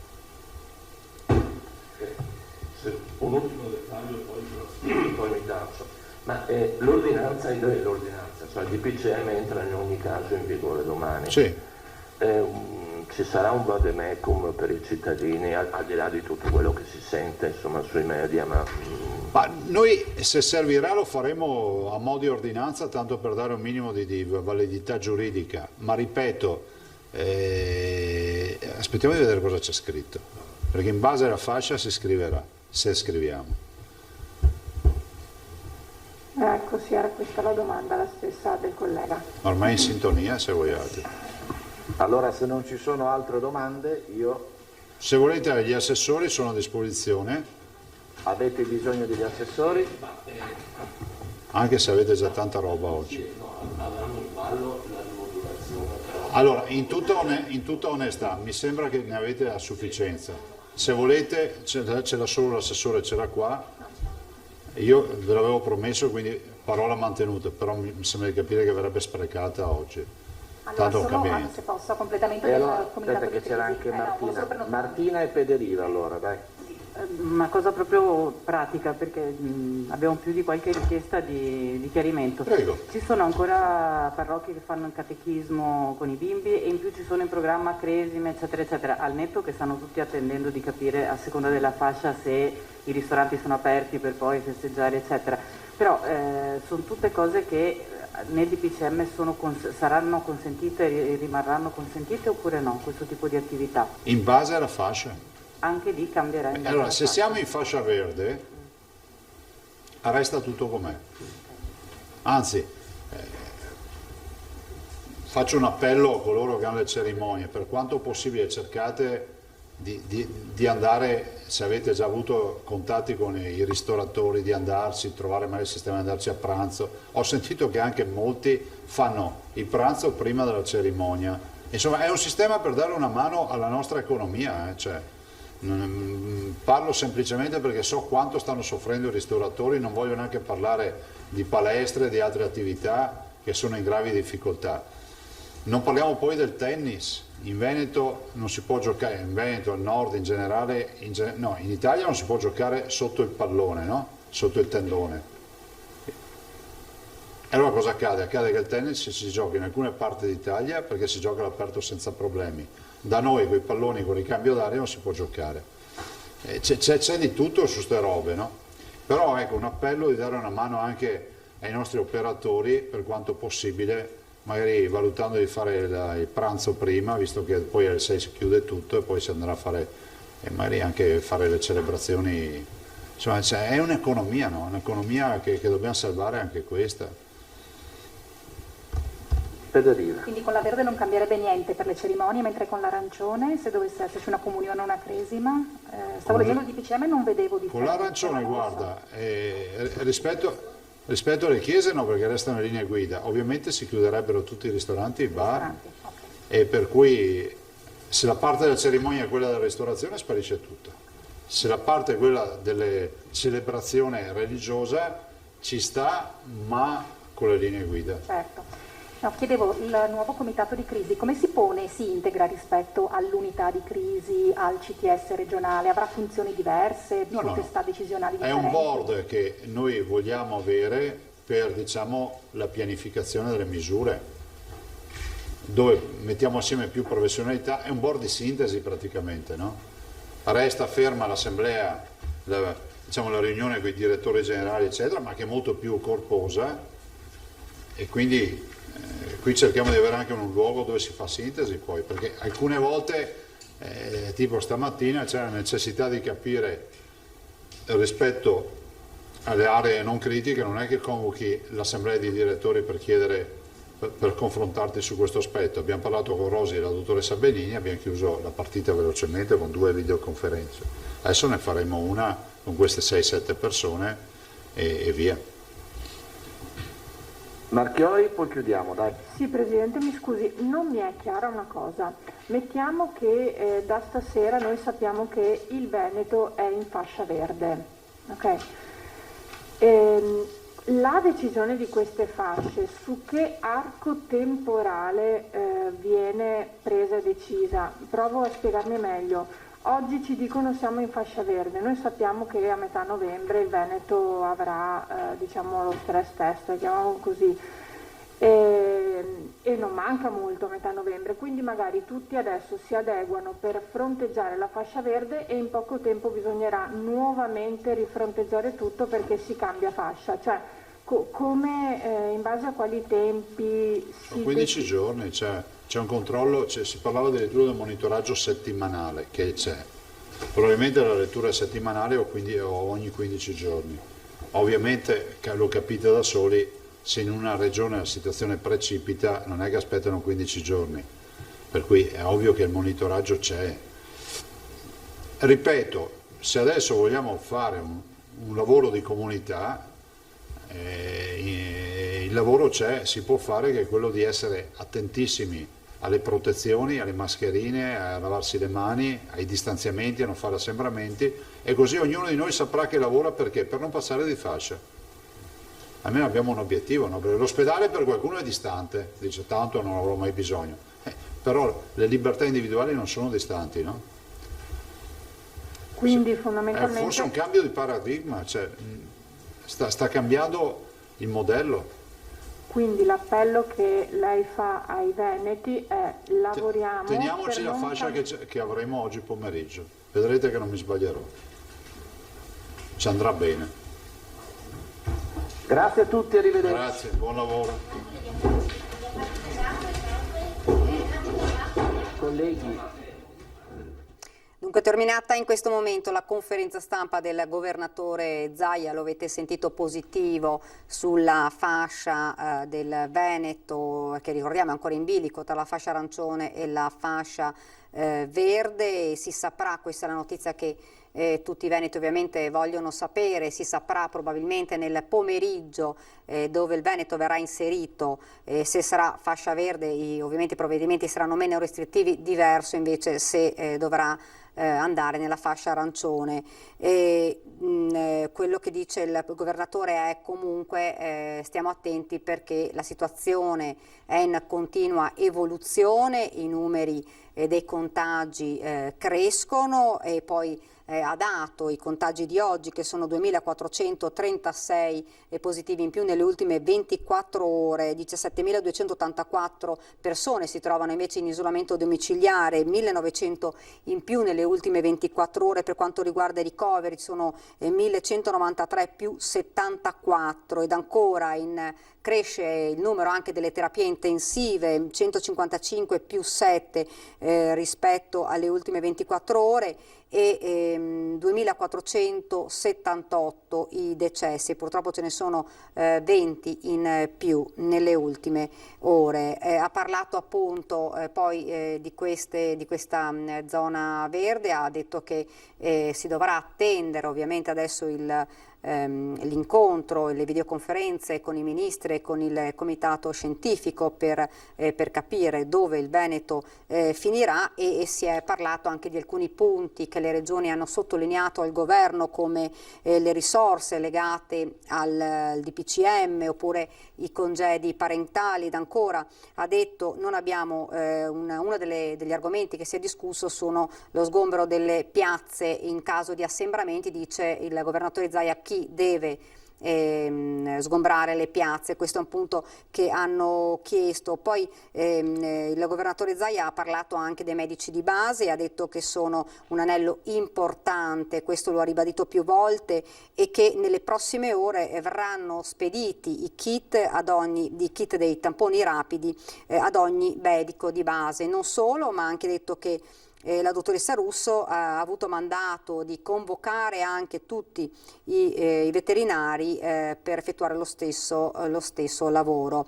Per quanto riguarda ancora il governatore Zaia, ha detto che questa notte è stata aperta la terapia intensiva a Jesolo, questa è una notizia di ora, e tentiamo, dice, il più possibile, nei limiti ovviamente del possibile, di salvaguardare i punti nascita, e non solo, ma anche tutto il mondo dell'oncologia e della psichiatria.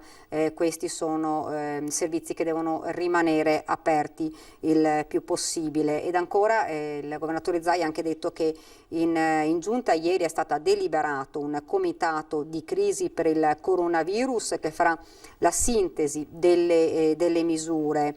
Ha ribadito ancora una volta che bisogna stare attenti, che la mascherina è fondamentale e che purtroppo molti focolai sono nati proprio a livello domestico, quindi dice cercate insomma di evitare più possibile gli incontri per le famiglie anche che non sono conviventi, oppure di utilizzare la mascherina anche in quel caso. Continuiamo per quanto riguarda la zona verde. Dice il governatore Zaia: la mia preoccupazione non è il colore della fascia, ma che la fascia verde venga recepita come semaforo verde. Questo, dice, non è possibile. Al momento, ha precisato, il Veneto non ha elementi su classificazione impegnativa, attendiamo il confronto con il governo. Come vi ho detto prima, abbiamo segnalato per iscritto che i modelli dei 21 parametri non tengono conto dei tamponi rapidi, sappiamo però che se sgarriamo possiamo passare la fascia, e quindi, come detto prima, dalla fascia verde passare, qualora fossimo in fascia verde, passare nella fascia arancione. Questo è quanto è stato detto oggi. Non so se riusciamo a collegarci ancora con la nostra Ilaria Marchiori, che si trova all'unità di crisi di Marghera, per fare un po' un sunto fare un sunto appunto di quanto è stato detto oggi nella conferenza stampa del governatore Zaia. Possiamo invece vedere un servizio che abbiamo fatto ieri per quanto riguarda un punto Covid in più a Casiera, in provincia di Treviso, che quindi per cercare anche di snellire quelle che erano poi le file continue delle persone che vanno a farsi il tampone.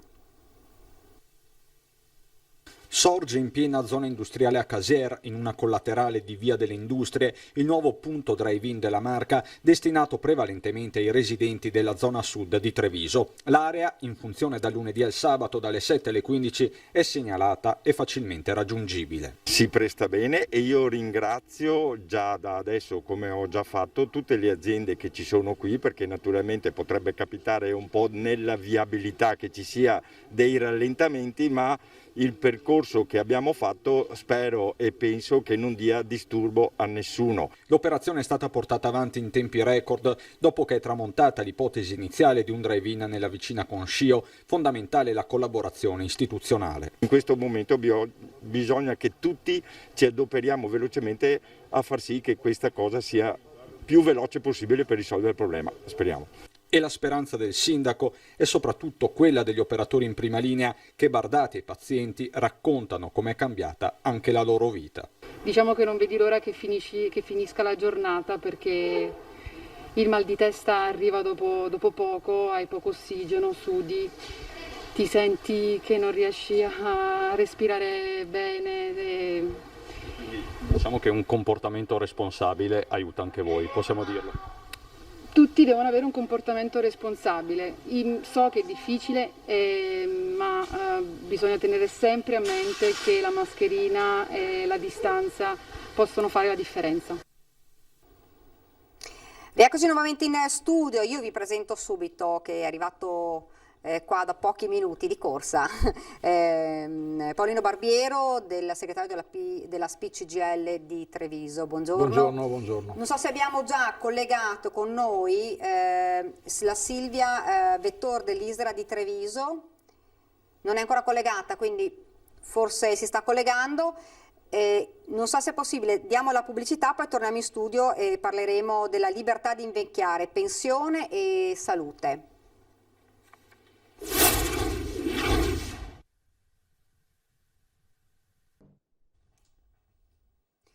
Rieccoci nuovamente in studio, sempre in diretta. Ci colleghiamo immediatamente con l'unità di crisi a Marghera con la nostra Ilaria Marchiori. Ilaria. Sì, buongiorno Daniela, buongiorno a tutti i telespettatori. Si è appena conclusa la conferenza stampa del governatore Zaia e si è conclusa con un appello ai cittadini. Dal momento che ancora non siamo a conoscenza di quale sia la fascia in cui rientra la nostra regione, perché lo scopriremo nelle prossime ore, nel pomeriggio, probabilmente nel tardo pomeriggio, l'appello ai veneti è: fate il possibile per rimanere nella fascia in cui ci identificheranno. Probabilmente questa frase il Presidente la dice anche con un certo ottimismo, perché è al corrente che noi potremmo rientrare in quella che viene definita la fascia verde, ma quello che importa in particolare al Presidente è che la nostra regione ci rimanga, e dunque l'appello ai cittadini è quello di rispettare nella maniera più rigorosa tutte le regole che ci sono, e in primis quella di indossare tutti i dispositivi di protezione, quindi avere sempre la mascherina, e poi tutte le altre regole che già conosciamo. Questo è l'appello che ha fatto il governatore al termine della conferenza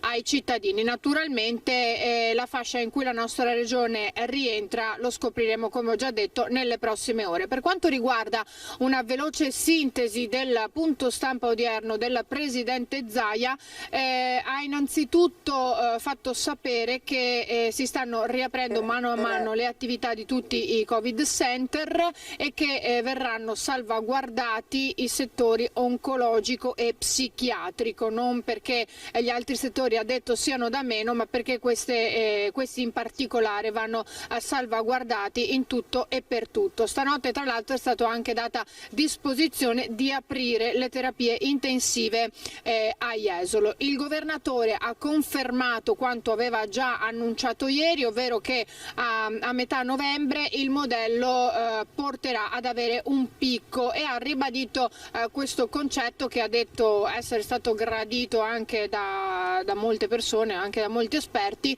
di montagne russe, perché è proprio dove ci troviamo in questo momento, e da qui in poi, dunque fino alla metà di novembre, si spera sulle montagne russe, dunque altalenanti, con numeri che potrebbero andare su e poi scendere rapidamente.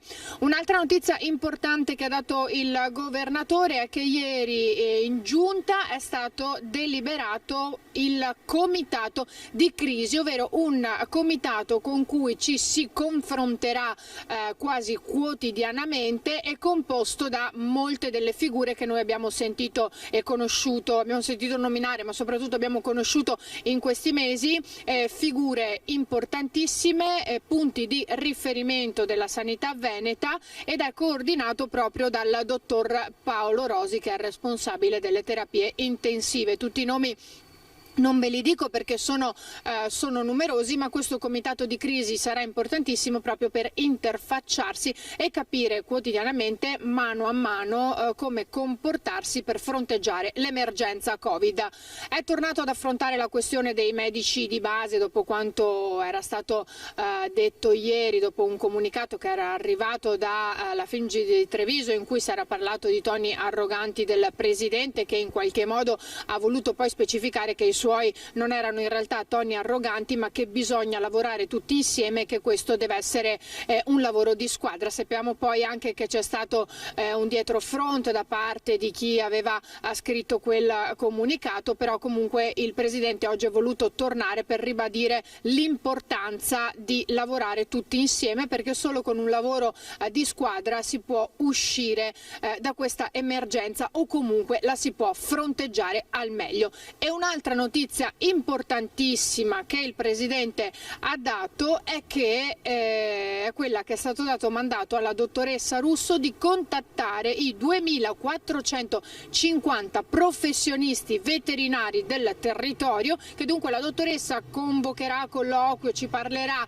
per trovare un accordo in modo che anche loro possano mettersi a disposizione ed effettuare i tamponi, perché ha detto più professionisti possono effettuare i tamponi, più noi ne avremo e più avremo conto anche di quella che è la situazione epidemiologica della nostra regione. Naturalmente questo è in divenire. Per quanto riguarda ancora i medici, dimenticavo che ha detto che stanno arrivando i 64.000 kit, stanno arrivando dal governo proprio da distribuire a tutti i medici per poi effettuare i tamponi, e che siamo la prima regione in Italia che sta partendo con questa metodologia attraverso i medici di base, e quindi che nei prossimi giorni, entro questa settimana, al più tardi all'inizio della prossima, tutti i medici saranno forniti di questi kit per poter effettuare i tamponi, e anche con tutti i dispositivi di protezione da indossare. Ultima cosa prima di restituire la linea, le richieste delle regioni al governo. Prima di per quanto riguarda il DPCM, innanzitutto avevano chiesto di avere proprio un confronto prima che venga stabilita la fascia in cui rientra ogni singola regione, dunque probabilmente lo chiedono di saperlo prima per poi eventualmente discutere come singolo per quanto riguarda la propria regione. Ancora invece che ci sia un decreto che accompagni tutte le misure delle attività ha ribadito il finanziamento immediato del congedo parentale al 100% qualora appunto ci fosse bisogno per le famiglie con i ragazzi che si trovano a casa da scuola, permettere ai genitori di poter rimanere con loro e seguirli. E infine capire le normative per quanto riguarda lo sgombero delle piazze, una su tutte: chi deve provvedere, ha chiesto il governatore Zaia, o meglio ha sintetizzato le richieste delle regioni, e ancora ha contestato al governo che tra le 21 motivazioni che ci sono per stabilire la fascia di appartenenza di una regione o meno ci siano anche i tamponi rapidi, che invece ora non sono inclusi, mentre secondo il Presidente dovrebbero essere inclusi. E come? Perché danno comunque un risultato. Gli è stato chiesto anche se è vero che siano meno efficaci, più o meno efficaci. Lui ha detto assolutamente no, ma che i tamponi rapidi ha fatto richiesta che debbano essere conteggiati tra queste motivazioni che stabiliscono poi la fascia, perché comunque danno un quadro e danno un numero sulle persone effettivamente positive o meno e su quella che è la totale situazione della nostra regione. E parlando di questo ha anche detto che spesso, come lui ha detto spessissimo in questi mesi da quando ha iniziato a dar conto di tutti i numeri, che a volte la virtuosità, in questo caso l'effettuare tutti questi tamponi tra cui test rapidi, può essere penalizzata. Ecco, questi in sintesi i contenuti del punto stampa di oggi del governatore Zaia. Dunque, se non ci sono altre domande, io da Marghera restituisco la linea allo studio. Grazie davvero, grazie Ilaria e buon lavoro. Noi andiamo avanti, vi presento nuovamente qua in studio con me Paolino Barbiero della SPI-CGIL. Buongiorno, collegati con noi Umberto Tronchin, presidente dell'Auser di Treviso. Umberto Tronchin, buongiorno. Buongiorno. E Silvia Vettore dell'ISRA di Treviso. Buongiorno anche a lei. Dunque, prima di iniziare, questa mattina siete andati, una delegazione insomma, della CGIL, si è recata a Ciano del Montello, oggi è il 4 novembre, ricordiamo festa delle Forze Armate e dell'Unità Nazionale, per deporre un vaso di fiori sulla lapide in memoria dei partigiani uccisi.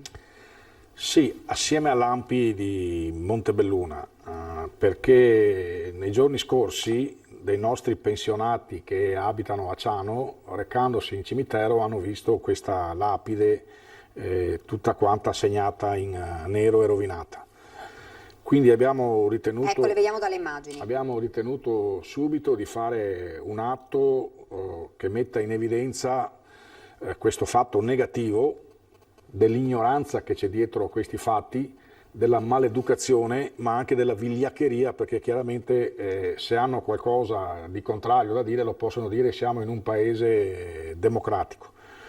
Tra l'altro proprio questa mattina ci hanno fatto vedere che a Ciano c'è un'edicola dove davano fuori il calendario di Mussolini, quindi anche qua bisogna prestare attenzione perché ci sono dei rigurgiti pericolosi che vanno stroncati sul nascere.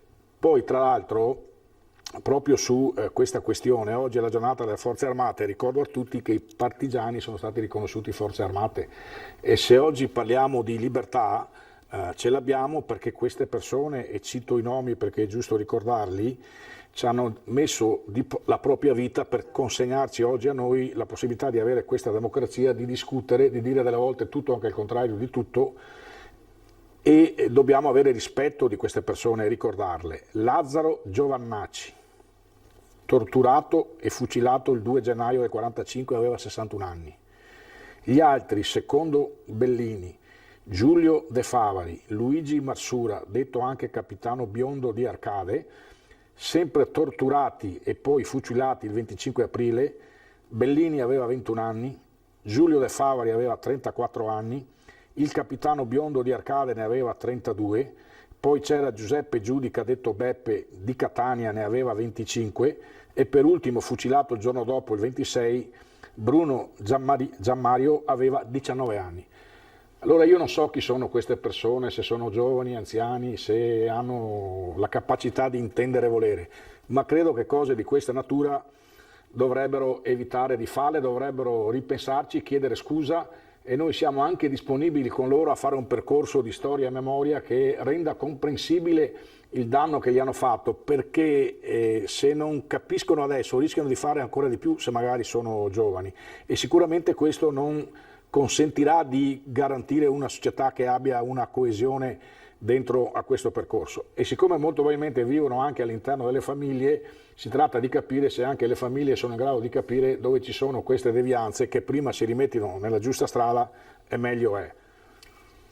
Dunque, adesso parliamo anche di anziani, perché era circolata questa voce di una possibile restrizione, insomma comunque un consiglio c'è sempre stato, ma un provvedimento riguardo proprio le persone anziane a rimanere a casa, e questo partiamo con il titolo che avete dato. Ancora? Ecco, la libertà di invecchiare intanto. Sì, la libertà di invecchiare tra pensione e circola salute. Ancora, ma non è... Circola ancora, e questa cosa mi fa arrabbiare parecchio, perché ieri sera hanno intervistato Ludwig dagli Stati Uniti e spiegava che appunto se si deve scegliere tra un giovane e l'anziano si sceglie il giovane. E io mi domandavo, ma perché lui è ancora in televisione? Perché se dobbiamo scegliere, tiriamolo via, così abbiamo risolto un problema, no? Allora, io molto spesso sento tanta gente, anche quelli che sono intervenuti in questa fase, che sono proprio anziani, e magari siccome loro hanno una situazione di privilegio, del loro privilegio non ne parlano, ma di tutti gli anziani comuni, quelli che hanno fatto crescere questo paese, che ci hanno consentito lo sviluppo economico, che ancora adesso sono parte integrante della rete sociale all'interno della famiglia, questi dovrebbero essere accantonati. È sbagliatissimo, è sbagliato chi politicamente mette in contraddizione, in contrapposizione giovani e anziani, perché così non si aiuta a capire bene quali sono i problemi. E poi c'è un dramma in questo paese nelle ultime settimane, tutti comunicano, quando invece bisogna informare. Allora, se partiamo da Treviso, a Treviso gli over 65 sono 198.388, quindi 200.000.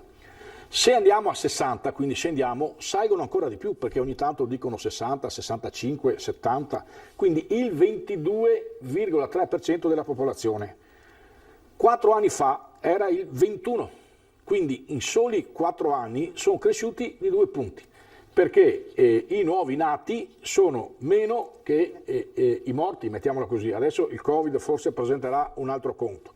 Allora, partendo scusi, da questi dati... Solo una cosa, abbiamo una telefonata, un attimo solo, telefonata, buongiorno. Niente, è caduta la linea. Ecco, partendo da questi dati, poi chiudo per fare una serie di riflessioni. Il dato che va compreso è questo. La normativa attuale prevede che si lavora fino a 67 anni. Tra l'altro, tra 7-8 anni questi 67 diventeranno a 70. Allora la prima cosa di quelli che dicono questa cosa dovrebbero dire cosa si fa delle persone a 60 anni se non possono più uscire da casa e quindi non possono neanche lavorare, a cominciare dal Presidente della Repubblica e tutti quelli che mi pare abbiano un'età abbastanza avanzata. Questa è la prima questione. La seconda, fanno parte del sistema economico di questo paese, della rete familiare. Diverso invece il fatto di dire benissimo anziani e non, quelli che hanno malattie croniche, quelli che hanno percorsi di cura tumorale per cui sono più immunodepressi di altri, vanno salvaguardati, ma questa è una salvaguardia che deve essere fatta in ragione della malattia e non in ragione dell'età. E tra l'altro, se lo faccio in ragione della malattia, devo anche mettere in piedi quei meccanismi che consentono di evitare l'isolamento sociale. Noi abbiamo una serie di strumenti, ma ne parleremo dopo. Questi strumenti vanno affinati, vanno potenziati, perché sono stati costruiti negli anni 80 e non sono stati modificati rispetto ai bisogni che si sono determinati in questi ultimi 40 anni. Noi tra l'altro domani avremo un incontro con l'ULSS proprio su questi temi, anche con la conferenza dei sindaci, e porremo l'accento su questa questione. Quindi la discussione vorremmo portarla su questi temi, non su chi deve uscire o deve star fuori, ma su come risolvere i problemi reali che abbiamo di fronte. Tronchin, queste dichiarazioni anche oltretutto poi del Presidente della Liguria, lo ricordiamo che poi adesso ha un po' ritrattato alcune sue dichiarazioni, hanno creato non poco scompiglio, soprattutto nel mondo degli anziani. Proprio qualche sera fa, partecipando a una vostra trasmissione, ho detto che sarebbero incommentabili se non fossero il preludio ad altre questioni, nel senso che mi preoccupa molto questa cosa che si dica non sono più produttivi, no? Mancava dire apriamo i forni a gas e abbiamo risolto il problema quando uno va in pensione. Ora, poiché non credo sia questo il modo di affrontare le cose, non mi bastano le scuse del Presidente della Regione Lombardia, anche perché, come si dice a Treviso, che ha fatto peso il taccone da sbrego. Le giustificazioni sono assurde e tutte scaricando le responsabilità su altri. Io credo che dovremmo guardare invece alla società, a quello che queste generazioni hanno fatto, e quello che hanno fatto queste generazioni è stato tanto per questo paese qua, l'hanno trasformato in un paese industriale, hanno aumentato le condizioni di benessere della società, hanno difeso e realizzato diritti, sono stati massacrati nelle fabbriche a produzioni assurde che poi sono state abbandonate e hanno dovuto anche bonificare i siti, per cui io credo che ci sia una necessità di rispetto. A questo dico inoltre, proprio in questo momento così particolare in cui molto spesso la didattica a distanza, per mancanza di servizi sociali di sostegno alle famiglie e di aiuto di welfare di un certo tipo, sono i nonni a farsi carico di fare da balia o aiutare i nipoti a fare i compiti, queste cose qui. Io credo che poi molto spesso, lo diceva anche prima Paolino, il mondo degli anziani è stato il mondo che ha aiutato un grande sistema sociale, ha aiutato un grande ammortizzatore sociale, ha aiutato figli, nipoti a realizzare i sogni, a diventare insomma persone che adesso sono autonome. Oppure, se guardiamo anche a come si svolge oggi il mondo, vediamo che sempre più difficilmente le giovani generazioni sono in grado di costruirsi un futuro e molto spesso sono supportate dalle famiglie per poter vivere, visto la precarietà che è stata introdotta nel lavoro e visto la precarietà sociale a cui andiamo incontro, anche perché veniamo da un momento di crisi di qualche anno fa e adesso viviamo questa situazione drammatica in qualche modo a cui noi stiamo assistendo. Ecco, credo che... Sì, mi scusi solo perché abbiamo una telefonata, abbiamo una telefonata, buongiorno. Buongiorno, senta, io volevo chiedere al signor Barbieri, sì, lei si chiama? La rivalutazione della pensione di mio marito, ogni quanti anni si deve fare? Una domanda. La seconda è, siccome che lui ha l'accompagnatoria perché è invalido totale, 100%, e ha l'accompagnatoria viene sommata alla sua pensione e si supera un tot di livello, oppure si rivaluta solo la pensione lavorativa? Questo che volevo capire. Sì, lei chiama da dove, signora? Stamattina sono rimasta molto delusa dal sindacato di Oderzo. Mi scusi, lei chiama da dove? Da Treviso. Da Treviso. Verso Oderzo. Oderzo. Sì, Barbiero. la ringrazio. Grazie a lei. Le pensioni si rivalutano ogni anno. È chiaro che in situazioni di inflazione bassa, così come i vari governi hanno definito negli ultimi anni, quella rivalutazione è percettibile, poca cosa. Okay? Poi ci sono stati anche 2 anni in cui l'inflazione era pari a 0, addirittura un anno era inferiore a quella che avevano programmato e quindi dovevano anche procedere a un recupero, cosa che non hanno fatto. Quindi la rivalutazione si fa ogni anno, con lo stesso criterio della rivalutazione delle pensioni si rivalutano le accompagnatorie e mentre la pensione, se supera un certo reddito, quindi se supera gli 8.125, che è il livello della no tax area, che ricordo a tutti fino a qualche anno fa per i pensionati era 7.500 e quindi è stata poi parificata grazie alla pressione del sindacato come per i lavoratori dipendenti a 8.125, quindi facendo pagare le tasse 625 euro dopo. L'accompagnatoria invece è al 100% non tassata. Sull'accompagnatoria però va tenuto presente una cosa, che ogni anno le persone devono fare il famoso ICRIC, che è un modulo che chiede l'INPS, perché se ci sono periodi di ricovero, quei periodi di ricovero, essendo in ospedale e non essendoci la necessità di qualcuno che accompagni la persona, vanno sottratti dai 516 euro in proporzione ai giorni di ospedale. Dunque, Silvia Vettor, abbiamo parlato insomma di una situazione sicuramente difficile per il mondo degli anziani. Lì in casa, lì anche nelle case di riposo, come si sta vivendo questa situazione? Perché poi ovviamente gli anziani sono le persone più deboli, le persone più a rischio, maggiormente poi quelle che si trovano nelle case di riposo. Certo. Come si sta vivendo? Si sta vivendo con molta difficoltà e con molta solidarietà.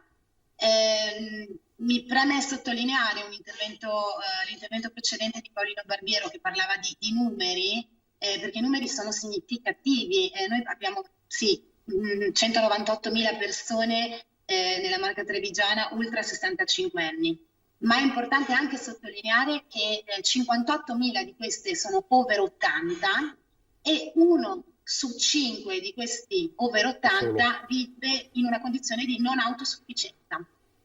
Quindi quando mettiamo in contrapposizione in modo erroneo e molto pericoloso il mondo dei giovani e il mondo degli anziani, come diceva prima Barbiero, stiamo facendo un errore ontologico profondo. Dovremmo parlare prevalentemente di fragilità e quindi di attenzione alle persone fragili che vanno protette, tutelate e autotutelate quando sono in grado di farlo, quindi fragilità di tipo sanitario, e tutelate da noi, operatori del settore sociosanitario, quando non sono in grado di farlo. Trovo che un dato fondamentale sia segnalare che il 70% delle persone che abita nelle strutture per anziani è persona affetta da decadimento cognitivo, quindi è persona con demenza, è persona fragile anche dal punto di vista della capacità di prendersi cura di se stesso.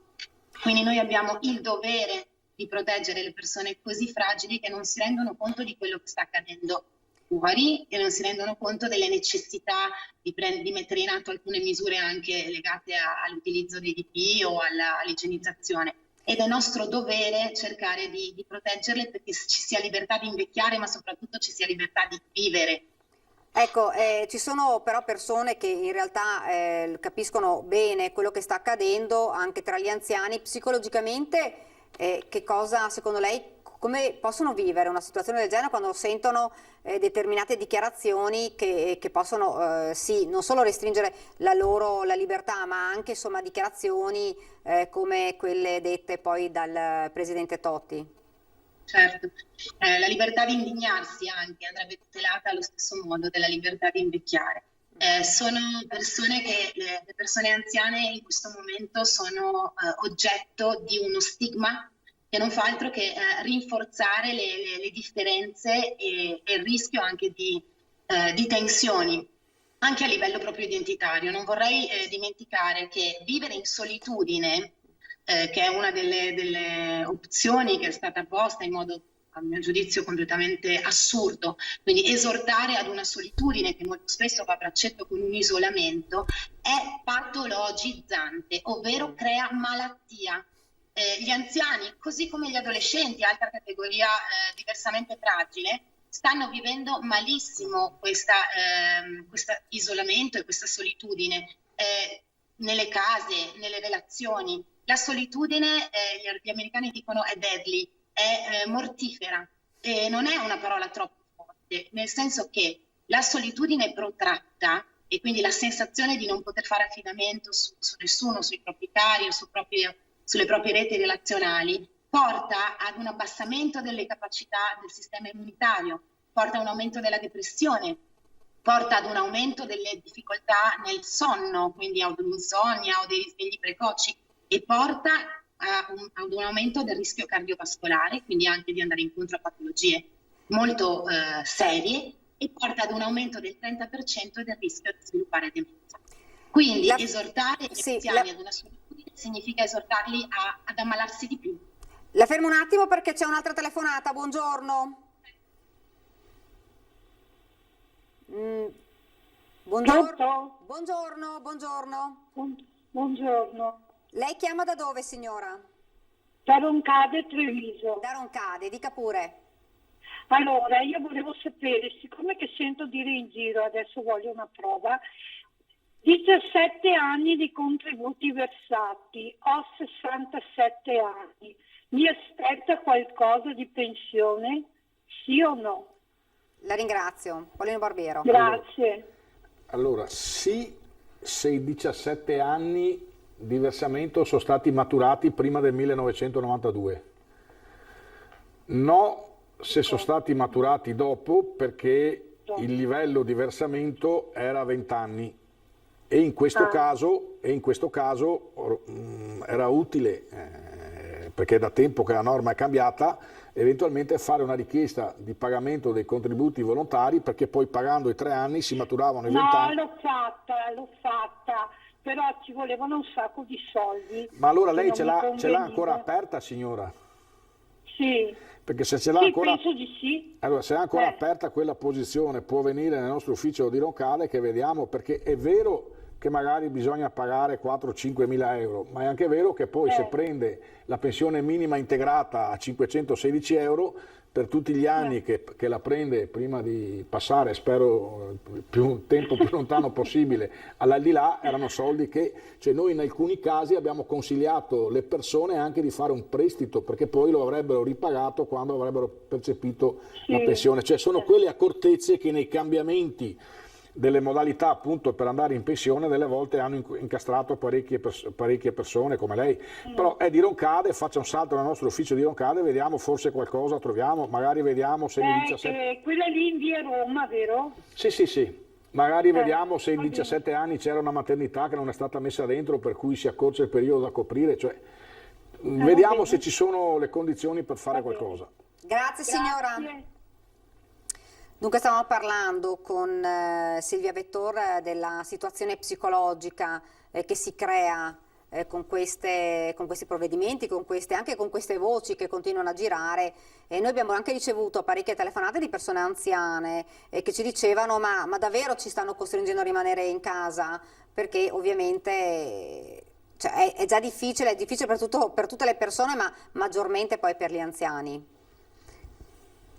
Sì, non è pensabile costringere né tramite provvedimenti né tramite esortazioni. È importante informare del rischio, è importante informare quanto può essere pericoloso incorrere in una patologia di tipo Covid se già ci sono delle fragilità individuali a livello di salute, se già c'è un sistema immunitario compromesso. Quindi esorterei queste persone invece ad essere magari più connesse con i propri riferimenti come il medico di famiglia, anche rispetto a qual è la mia condizione, qual è il mio indice di fragilità, come posso sentirmi libera nei movimenti. E poi c'è un altro aspetto, il fatto che solo è diverso da isolato.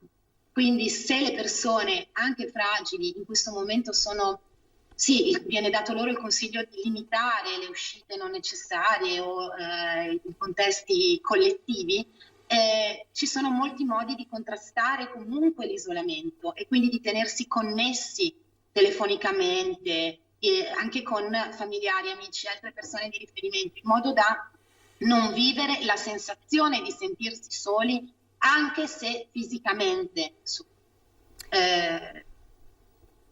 Grazie. Polino Barbiero, lei parlava prima di strumenti.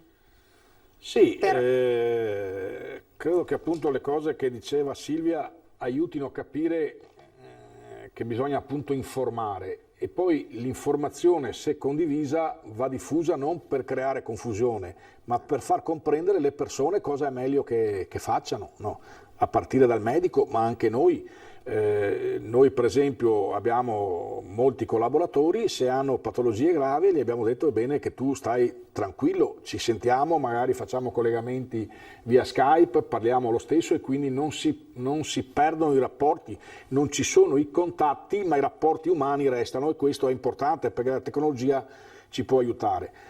Poi nel titolo noi abbiamo messo pensioni e salute, pensioni perché chiaramente bisogna anche adeguarle, fare in modo che gli aumenti delle pensioni coprano anche gli aumenti dei costi della vita, ma anche la salute, perché poi se tu sei ammalato, nonostante ci sono molte esenzioni per patologie, comunque tutta una serie di interventi, visite mediche oppure anche medicinali hanno un costo e costano, quindi anche qua bisogna rivedere tutto l'impianto per togliere questa pressione.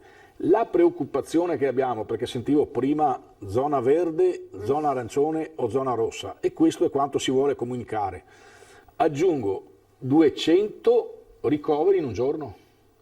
Allora, al di là che le terapie intensive non sono piene e va bene così, ma se tu hai 200 ricoveri al giorno vuol dire che metti nei reparti tutte le persone che arrivano perché hanno il Covid e tutte le altre malattie croniche rischiano di essere lasciate là, e quindi non c'è più quella prevenzione che deve essere fatta, una su tutte, il diabete.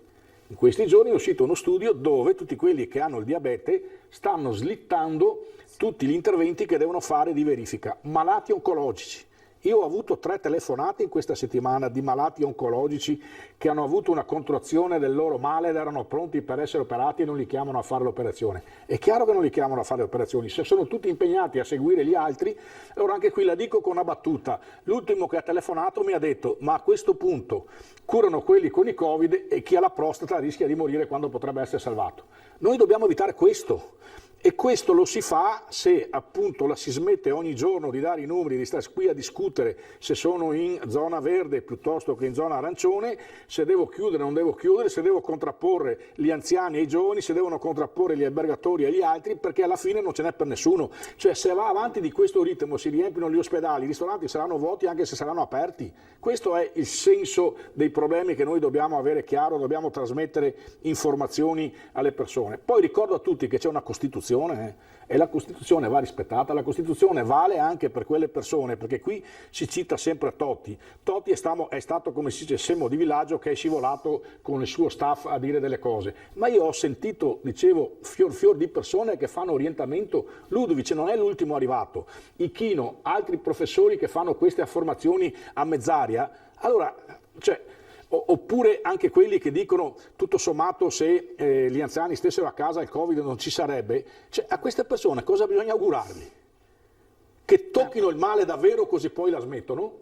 Guardate che, come si dice, c'è una confusione tale in questo paese che se non ci indigniamo, e ringrazio Silvia che ha detto che c'è la libertà di indignarsi, e io non so se si capisce, sono molto indignato, ma molto indignato, credo che dobbiamo capire che se va avanti così si aumentano solo le tensioni. Noi invece abbiamo bisogno di far crescere la coesione sociale, perché se facciamo crescere la coesione sociale noi potremo uscire prima e meglio da questa fase, perché c'è stata nel 1500, c'è stata all'inizio, alla fine, durante e alla fine della prima guerra mondiale, avevamo meno strumenti di adesso c'è più tecnologia, ma ho l'impressione che si comunica ignoranza invece di trasmettere informazione che faccia crescere l'intelligenza. Questo è il passaggio e noi in queste trasmissioni pensiamo di dare anche un servizio pubblico che dovrebbe essere fatto in modo più diffuso, specialmente sulle TV nazionali. C'è la pubblicità, ci fermiamo, poi continueremo ovviamente a parlare proprio del mondo dell'anziano. Pubblicità.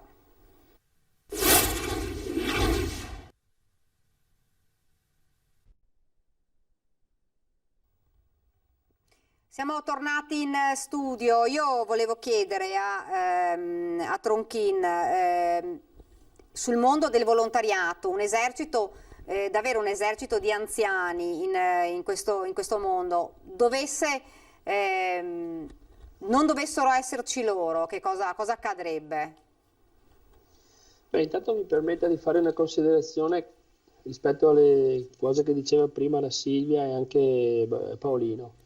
Io credo che se invece che sottovalutare quello che stava avvenendo avessimo tutti rispettato le indicazioni senza dividerci fra chi ci crede e non ci crede, avremmo realizzato anche come si può dire, una solidarietà diversa nel mondo, nel senso che non sono solo le persone disabili ad avere dei problemi, sono molte persone fragili dovute a moltissime situazioni e vanno protette anche quelle, va protetto il compagno di classe per i bambini, va protetto l'amico di 20 anni, va protetto l'anziano. Invece purtroppo questa cosa è stato troppo semplice dire non c'è più niente, il Covid non c'è, abbiamo visto centinaia di interviste e le movide come si sviluppavano e le persone anziane hanno sempre tenuto quasi al 100% un'attenzione a queste questioni, sapendo che erano forse le più esposte, ma non solo gli anziani. E credo che questo è quello che è mancato oggi. I messaggi che sono arrivati sono stati messaggi molto diversi e a volte hanno negato le evidenze. Prima questione. Secondo, certo. Rispetto alla voglia di vivere degli anziani, l'altra sera un messaggio che è arrivato è stato questo. Una signora di 92 anni ha detto: io voglio essere libera perché mi sento libera, sono nata libera, vado dove ritengo, mi proteggo, però se mi fermate vi tiro dietro la dentiera, per cui mi pare che esemplifichi un po'. Poi devo anche dire che noi che abbiamo circa 9.000 associati nella provincia di Treviso abbiamo aperto praticamente tutti i circoli e tutte le università popolari fino a qualche giorno fa, adesso ovviamente sono stati chiusi, perché c'è una voglia di stare insieme, di superare la solitudine, di integrarsi. In più abbiamo un esercito di volontari. Noi credo che tutte le mattine nella provincia di Treviso facciamo almeno 300 trasporti, portiamo le persone a fare le visite, portiamo decine e decine di persone al lavoro, perché abbiamo appunto degli accordi con la MOM per esempio e con alcuni comuni per fare il trasporto delle persone disabili che hanno difficoltà a prendere l'autobus, e consegniamo pasti a domicilio e portiamo la spesa a casa. Ecco, io credo che se tutto questo mancasse, se tutto questo venisse fermato, sarebbe un grave danno per le persone. Guardate che il momento dell'accompagnamento, perché noi lo chiamiamo trasporto, è un momento in cui parliamo con la gente. I nostri volontari sono formati per aiutare queste persone, non sono psicologi sicuramente, ma sono persone di buon senso che hanno fatto anche dei momenti formativi per capire e per interagire con queste persone. E per cui sarebbe un dramma. Ecco, molto spesso... Mi scusi, lei prima ha detto che sono stati chiusi i circoli, che era un momento importante per gli anziani, di socialità. Si è pensato a qualcosa di alternativo per riuscire comunque a non farli sentire soli? Sì, allora abbiamo alcune università, anche qui servirebbero moltissime risorse che purtroppo il nostro mondo non ha. Ho visto oggi un bando in cui dovremmo fare una filiussione bancaria per avere un finanziamento di un bando nazionale da 50 milioni, di cui 4 milioni e 105 mila sarebbero la Regione Veneto. Io credo che ci siano poche associazioni di volontariato in grado di fare una fideiussione bancaria per partecipare a un progetto, ma comunque ci sono molti gruppi che si stanno organizzando appunto con questi sistemi come quello con cui stiamo colloquiando adesso, per far sì che non ci sia una totale arresto di tutte le attività che noi facciamo. Ecco, credo che dovremmo potenziare sicuramente questo, ma in ogni caso manca un contatto che le generazioni, soprattutto quelle più anziane, ma abbiamo visto che anche la Movida era un momento di ricerca di un contatto, no? Anche il frequentarsi al solito prosecco o allo spritz, no? Era un momento di stare insieme, perché questo manca a tutte le persone, indipendentemente dal fatto che siamo collegati col mondo. Ecco, allora, in queste ore stavamo ragionando proprio su questo progetto per vedere se riuscivamo a avere un finanziamento per comprare dei tablet, queste cose qui, perché comunque, anche se dovessimo ripartire fra un mese, ci sarà la difficoltà per alcune persone che hanno delle patologie particolari di non poter frequentare ambienti affollati. Dico affollati anche se con le distanze previste alle norme, e per cui per renderli partecipi avremo bisogno di di questa strumentazione che oggi abbiamo, e avremo bisogno anche di una strumentazione di persone che vanno a spiegargli, insegnargli come si attivano questi strumenti. Ecco, credo che questo è un dato sul quale stiamo riflettendo, che va sicuramente potenziato, ma non toglie alla necessità di comunque far sentire le persone parte di una comunità, e forse per la cultura che hanno soprattutto le persone anziane, questi strumenti non sono quelli che ti rendono partecipi totalmente alla cultura della vita, alla socialità, eccetera, perché manca quello che è il contatto visivo e fisico proprio di persona. Ecco, credo che questo sia una necessità. Certo. E mi spaventa un'altra cosa, perché noi citiamo Totti. C'è stata una dichiarazione di un personaggio che forse, se non ricordo male, volevano fare ministro dell'economia, che dice che la salute è scritto all'articolo 32 della nostra Costituzione, e per cui non è il primo diritto di cui ha bisogno, per cui dicendo sostanzialmente che era un diritto meno esigibile di quello del lavoro o di altro. Io penso che se torniamo a questa barbarie, cioè se questa è l'impostazione, è bene che tutti si facciano riflessione, e io, come diceva prima Paolino Barbiero, che sono uno di quelli che viene da abbastanza lontano e che certe conquiste le ha realizzate nel corso degli anni e che ha sempre combattuto una certa cultura, credo che dovremmo riprendere in mano davvero non solo un modello di comunicazione, di confronto, ma imporre e manifestare tutti i giorni che queste cose sono parte di un diritto che è nato da un certo momento storico nel quale si sono sconfitte alcune idee, perché voglio ricordarlo che le persone disabili, che le persone non produttive in qualche 70 anni fa, 80 anni fa, avevano un trattamento un po' diverso rispetto a quello che noi fortunatamente oggi, una società civile e democratica e solidale, cerchiamo di dare alle persone che hanno dei disagi. Questo è sicuro, questo è sicuro. Viviamo un momento sicuramente difficile dove, l'abbiamo ormai detto, insomma, il mondo degli anziani è il mondo che è stato maggiormente colpito perché comunque sono più protetti, devono rimanere comunque più protetti, devono essere tutelati ed è sicuramente un momento difficile. Silvia, è cambiato anche qualcosa per quanto riguarda l'ingresso, l'accesso alle strutture, alle case di riposo? Sì, alcune cose sono cambiate e quindi mi preme insomma sottolineare una buona informazione, come diceva Barbiero. Sicuramente le strutture sono state al centro di una gogna anche mediatica, sono stati proprio dei castelli assediati, qualcuno li ha definiti in questo periodo, per quello che è accaduto. Mi preme sottolineare anche con una certa irritazione un articolo che ho letto qualche giorno fa su Repubblica di Enzo Bianchi, che esortava a chiudere tutte le strutture, no? E a questa c'è stata una risposta anche abbastanza piccata, ragionata e forte da parte del direttore dell'ISRA, Giorgio Pavan, dove appunto esortava le persone a riflettere sulla necessità di realtà come le strutture che devono lavorare bene, quindi ben venga un controllo maggiore, ben venga una riorganizzazione del servizio, ma ci tengo a sottolineare che in Italia siamo il paese più longevo d'Europa e siamo il paese che ha meno posti letto nelle strutture rispetto agli altri paesi europei. Nonostante questo, ad esempio nella realtà dove ho l'onore di lavorare, i telefoni squillano in continuazione chiedendo di poter fare entrare il proprio caro in struttura, e in questo momento gli ingressi in struttura seguono le stesse procedure di sempre, nel Silvia, senso scusa, che... ti interrompo solo un attimo, scusami perché abbiamo una telefonata. Buongiorno. Va bene. Buongiorno, sono Bruno da Marcorna. Buongiorno. Brevissimamente volevo dire due cose. Una, per gli anziani sono sempre stati in difficoltà anche quando devono telefonare, ad esempio, alle compagnie telefoniche, cose, perché adesso ci sono questi dischetti con questi messaggi registrati, se vuole scelta 1, prema 2, prema 3, eccetera. Loro non ce la fanno a farci dietro, mettono giù il telefono.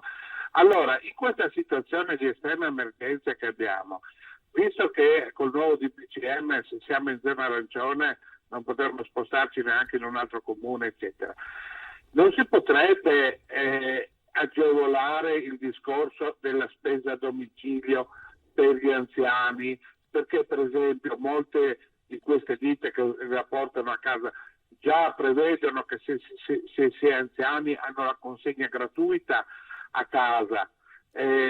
Certamente è una difficoltà per loro utilizzare il computer, eccetera, ma questa è una strada che potrebbe essere seguita. Poi, seconda cosa e ultima, abbiamo tante persone che sono disoccupate per via del Covid, che hanno problemi, eccetera.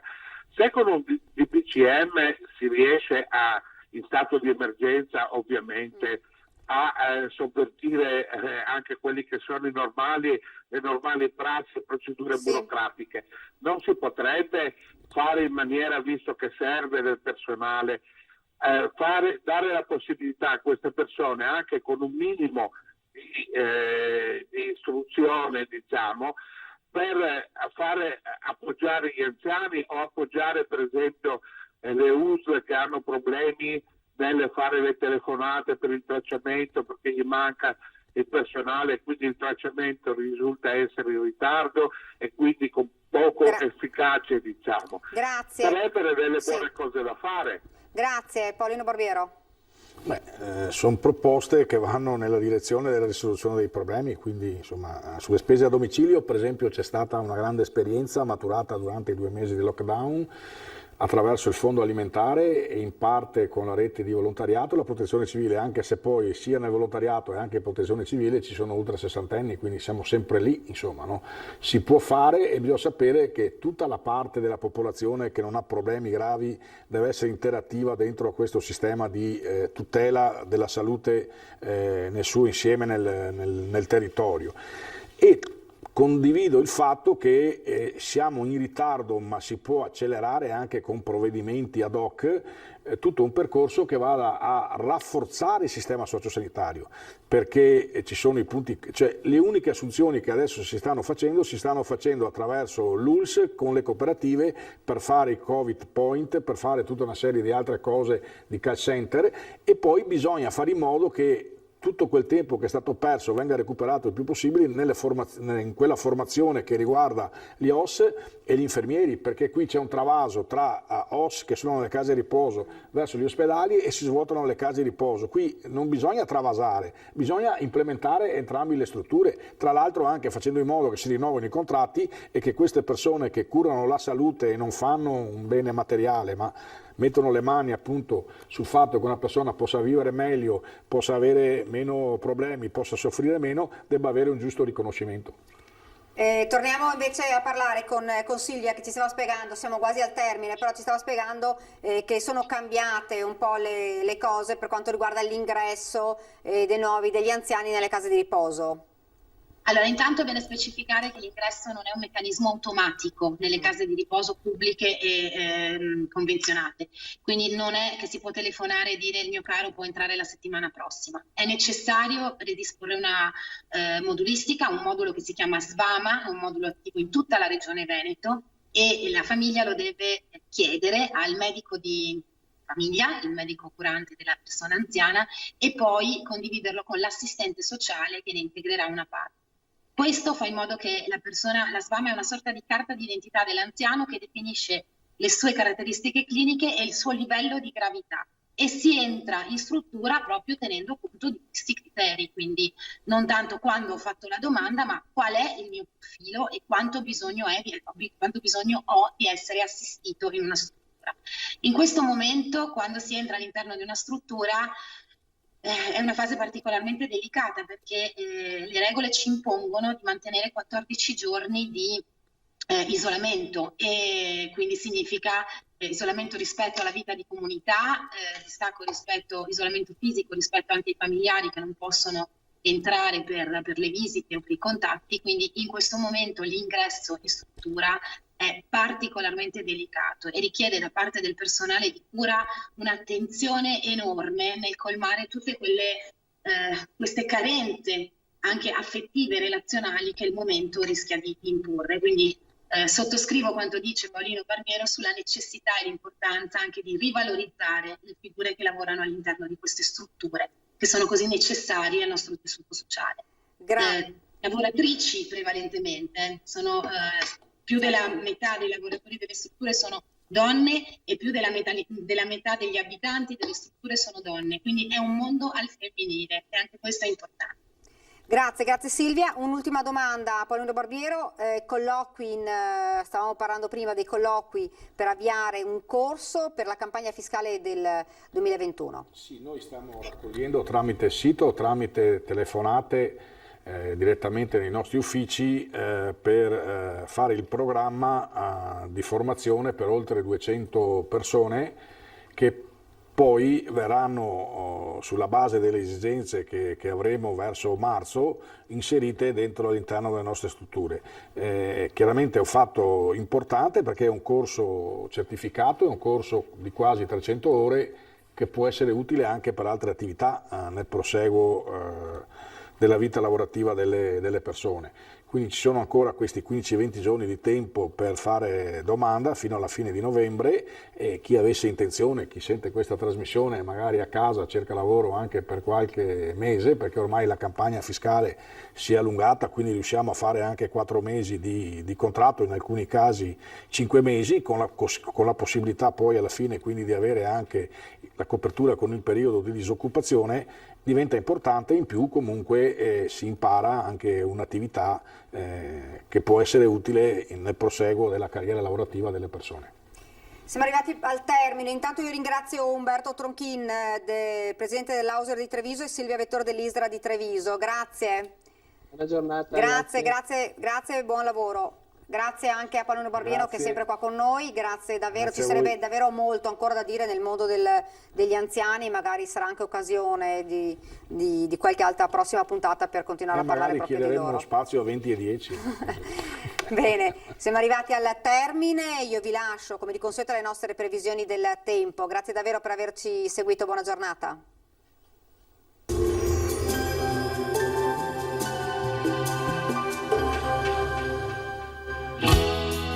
Il dono del sangue è un atto d'amore. Ti aspettiamo. Benvenuti al meteo. Una debole perturbazione raggiunge il nord, ma toccherà solo in parte il nostro territorio. Vediamo dunque il dettaglio di mercoledì 4 novembre. Sul Veneto avremo nubi basse e nebbie diffuse, localmente anche molto fitte. Nel pomeriggio non si escludono brevi e deboli piovaschi sui settori montuosi e sulle zone più ad ovest della nostra regione. Temperature minime tra 9 e 11 gradi, massime invece tra i 17 e i 19 gradi.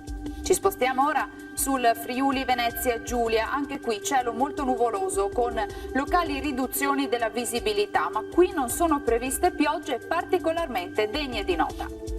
Temperature minime fino a 12 gradi, massime sui 19-20 all'incirca.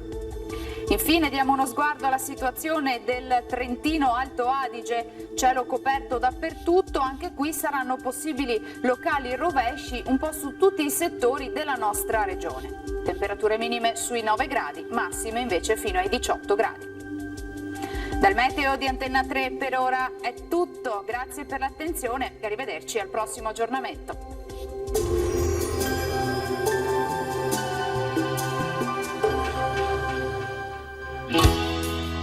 Se puoi, dona, se non puoi, spargi la voce.